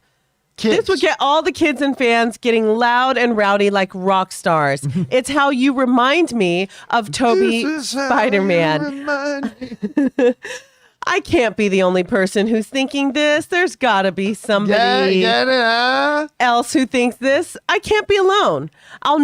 I'll never gonna be alone on this. Come on, Marvel. Do this as if today was your last day. Oh my It would God. be These all SEX. Oh, songs? here we go. Wait, let me find the rest. Andy, to me and saving me. Otherwise, I'd come for you, follow home, and burn it to the ground like animals. Oh, God. No matter how far away you live, I know that it's a fight for all the wrong reasons, but I do it just to get high. Hope y'all love my Nickelback song references. Is the Holy Oh crap. my invested Oh, my God. Nickelback moment we have ever had on the John Campea Show. There's never been a more invested. That was Oh amazing. my God. That was amazing. Completely invested into Canadian rock, Nickelback. But by the way, that was brilliantly done, Andy. Brilliantly done. But you know what it reminded me of? When, like, us Canadians, we're pretty laid back. Except for when it comes to hockey, right? Like, we're pretty laid back, easygoing people, right? But what Andy's string of messages reminded me of, I remember once watching, I can't remember if it was American Idol or The Voice. It was one of the two. And the host then came out and said, and now performing the classic American rock song, Summer of '69, so-and-so. And me and 30 million Canadians screamed out in one voice together, that is not an American rock song. That is Bryan Adams. That is a Canadian song. And he's just, Like the fervor is like, okay, it was just a slip of the tongue, man. Why are you getting so upset? Whoa, wait a minute. That's our song. Don't you be trying to call that a classic American. That is a Canadian song, buddy. Yeah. Don't call me buddy, guy. All right. Y'all are All right, crazy. what's next? Wally Jackson says, was that a Spider-Man No Way Home spoiler on the top right of that Doctor Strange leaked trailer YouTube browser? Oh, man. Yeah, a lot of people were pointing out how you showed that thing, and there's kind of stuff on the right. Oh, was there? I didn't even know. Yeah, the clips. It's a trailer. I knew. It's a trailer. I knew you wouldn't have known, but I didn't see it either. I didn't notice it, but a lot of people did. So It's a trailer. just to make it clear, John didn't know. All right, what's next? Max Vim said, a Villeneuve, Cleopatra, and Lady Gaga equals my dream. Okay. Oh, like because we no longer have one person. Yeah. Patty Jenkins is no longer doing Cleopatra. Again, ex-actor in X role, ex-director in X movie. But yeah, Villeneuve is a great director. That would be great. Max Vim says, I would let them revive Killmonger as the new Black Panther. No way, no how. That is the No. dumbest thing. No. That is, I've heard so many people say that Killmonger is a genocidal, evil maniac who talks about in the movie, I'm not just going to kill these people, I'm going to kill their children, and he is nothing but vile and evil. Yes, he had a tragic story that made him that way, as does all good comic book villains. But no, there is nothing redemptive about Killmonger. He is an evil, genocidal maniac. There's no way that guy could be Black Panther. I even like that in What If they didn't even go there. Because if you're going to make him a good guy in anything, you could do it in What If. But even in What If, at the end of the day, this is a genocidal maniac who believes, like most genocidal maniacs do, that he's in the right, that he's doing the right thing. But he's a genocidal maniac, so no. Michael B. No. Jordan said he doesn't see him as a villain. Well, good for Michael B. Interesting. Jordan, who I is really awesome. like the Killmonger character. He's a great character. He's complex. He's a great the villain thing that character. Yes, he's a great villainous character. Yes, absolutely. All right, what's next? Caden Stab says, that white suit wearing Mother F SLJ voice, DS2. All right. Cool. Sure thing. All right, what's next? Fender Cuber says Spider-Man No Way Home comes out on my 23rd birthday. Happy birthday to you. Meaning that I grew up with all three Spideys, with Andrew being my favorite. Whoa. Seeing him again will be a true gift. Again, listen, I don't care what other people's. I think Andrew Garfield's Spider-Man was great. Yeah, me too. I really loved The Amazing Spider-Man. I didn't love The Amazing Spider-Man 2, but even in that, Andrew as Spider-Man was great. His relationship with Emma Stone as Gwen was great. I love the Andrew Garfield Spider-Man. And wasn't what's the dad was Dennis I'm an Leary. asshole. Dennis Leary. Yep, Dennis Leary, the guy who sings I'm an asshole. Yep. He was really good in that too. He was really, really good in that. All right, what's next? Quiet Canvas says, how much will it take to get you to play the guitar? Not much. I mean, You already did. Like usually people send stuff in. Well, okay, I've played guitar on my videos, I think twice. Once when I lost a bet. I lost a bet with somebody, and the penance for the bet was I had to play Hootie and the Blowfish, Only Want to Be With You. Yep. You and me come from different worlds. So that was the first time. And then somebody once sent in, or somebody wrote to me and said, I will donate X amount of dollars to Feeding America. Oh. If you will, I think it was, and that's why I picked it up the other day. They specifically asked, play Johnny Cash version, the song Johnny Cash plays in the Logan trailer. What's it called again? I don't know. Pain All or- I know is a saddest song I ever. hurt Most myself today to Yeah. see if I still feel. Isn't that the main theme Damn. to Logan? I don't think it's, but it's the song they played during the trailer. Oh, okay. Hurt. So It's I called think Hurt. it's called Hurt, not Pain. Thank you Yeah. guys. Hurt Pain. I remember the lyrics, but I forgot the title. So yeah, I mean, either I lose a bet, or if there's a sizable charitable donation made to like a really good charity like Feeding America or something like that, I can be coerced to pick up the guitar and play. All right, thanks for asking, man. All right, what's next? Wyatt Montgomery says, love the ending scene and credits for the new Hawkeye so much. Mr. Grinch was my favorite Christmas song as a kid and is perfect for Kingpin. By the way, I gotta say, not only was it great hearing that "You're a mean one" like at the end, but during the show, like during the episode, they started playing the Charlie Brown Christmas song.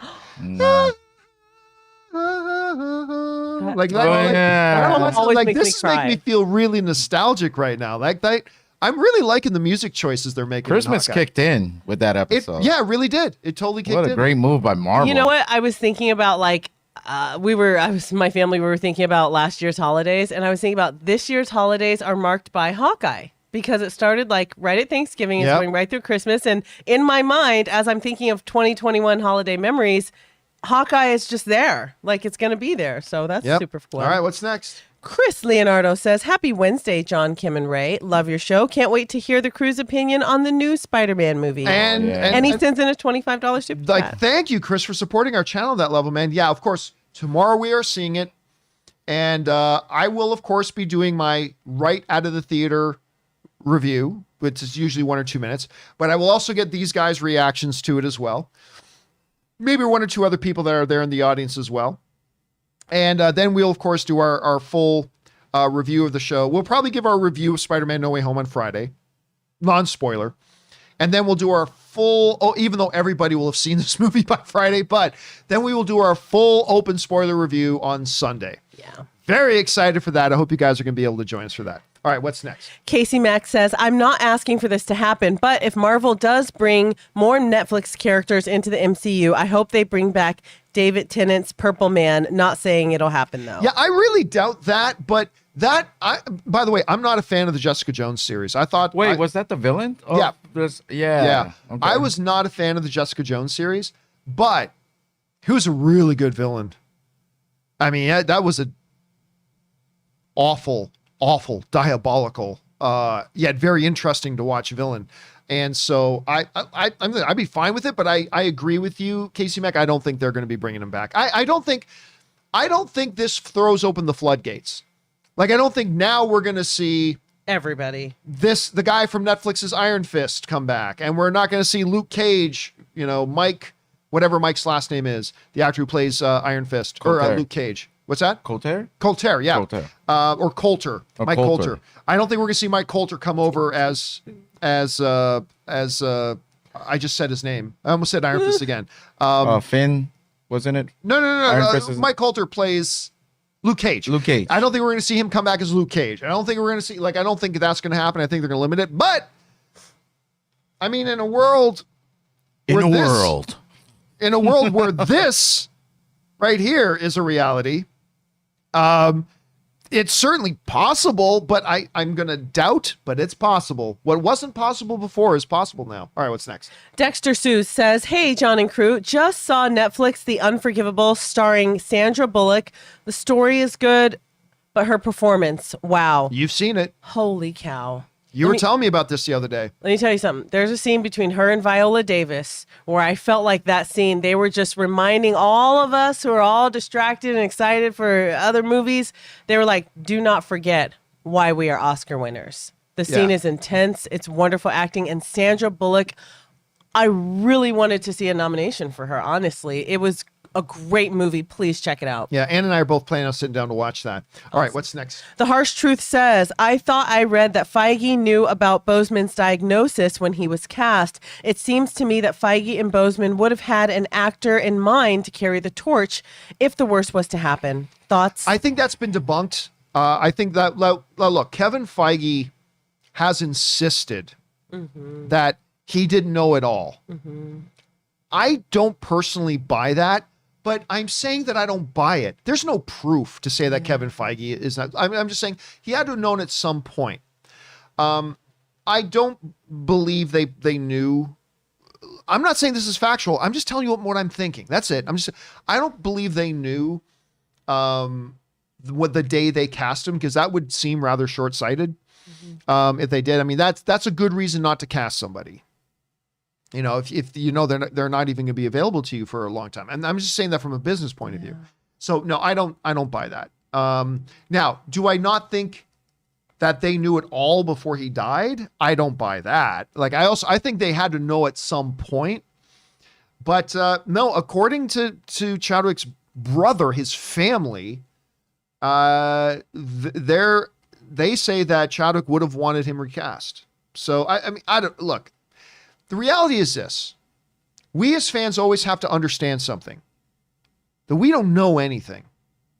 We all think we know. We all think, well, I picked up the Googles and I saw, and then we think we know shit. The reality is we know very little. I like the iceberg illustration. Like when you see an iceberg, you're probably only seeing this tiniest tip of it when under the water, there's this much more. So yeah, maybe we know this, but there's like a mountain of stuff under the surface that we probably don't know. So let's not pretend like we know. We can tell each other what we think. I don't think Kevin Feige knew when they cast Chadwick Boseman. I don't think that, but I'm not going to pretend that I know. I don't know. And so, this is kind of my thought on that, but it is what it is. All right. And, and then there's one last thing. One last thing. We've got a super chat from Giovanni Cartier. Thank you. Thank you, Giovanni. Giovanni. Just put that in. Giovanni. It's a great name. It's not spelt properly. I know. It's not spelt my way that I spell it. My name ends with an I. But anyway, guys, thank you so much. And wow, we're almost 3 hours into the show. We are going to. Oh God. Oh my God, dude. Okay, I'm gonna have to do something. This is a conversation that should happen off camera, but I'm gonna have to do something because people want to be able to send in comments while the show is live. People who are watching the show live want to be able to send in comments and things like that, right? And if you're watching the show live, I want our viewers to be rewarded that, hey, if you're watching live, you get your comments answered live. Yeah. But this is now, I think, a second day in a row. No. We did get to some of the questions yesterday. Oh, yeah. But this is like the second time this week that we don't have time for the questions that people have sent in. Look at these glorious looking questions. And we care, you guys. Like, we care so much about getting to your questions. We do. Look at these wonderful questions. So many wonderful questions, and we don't have time to get around to it today. So they're going to have to be done in a companion video. I will get to that. I need to come up with a solution for this, though, because the people who are sending in questions are getting shortchanged because we're getting to their questions later and later. So I got to come up with a system here. So all that to say, I apologize to people who sent in questions because we're not going to have time for questions today.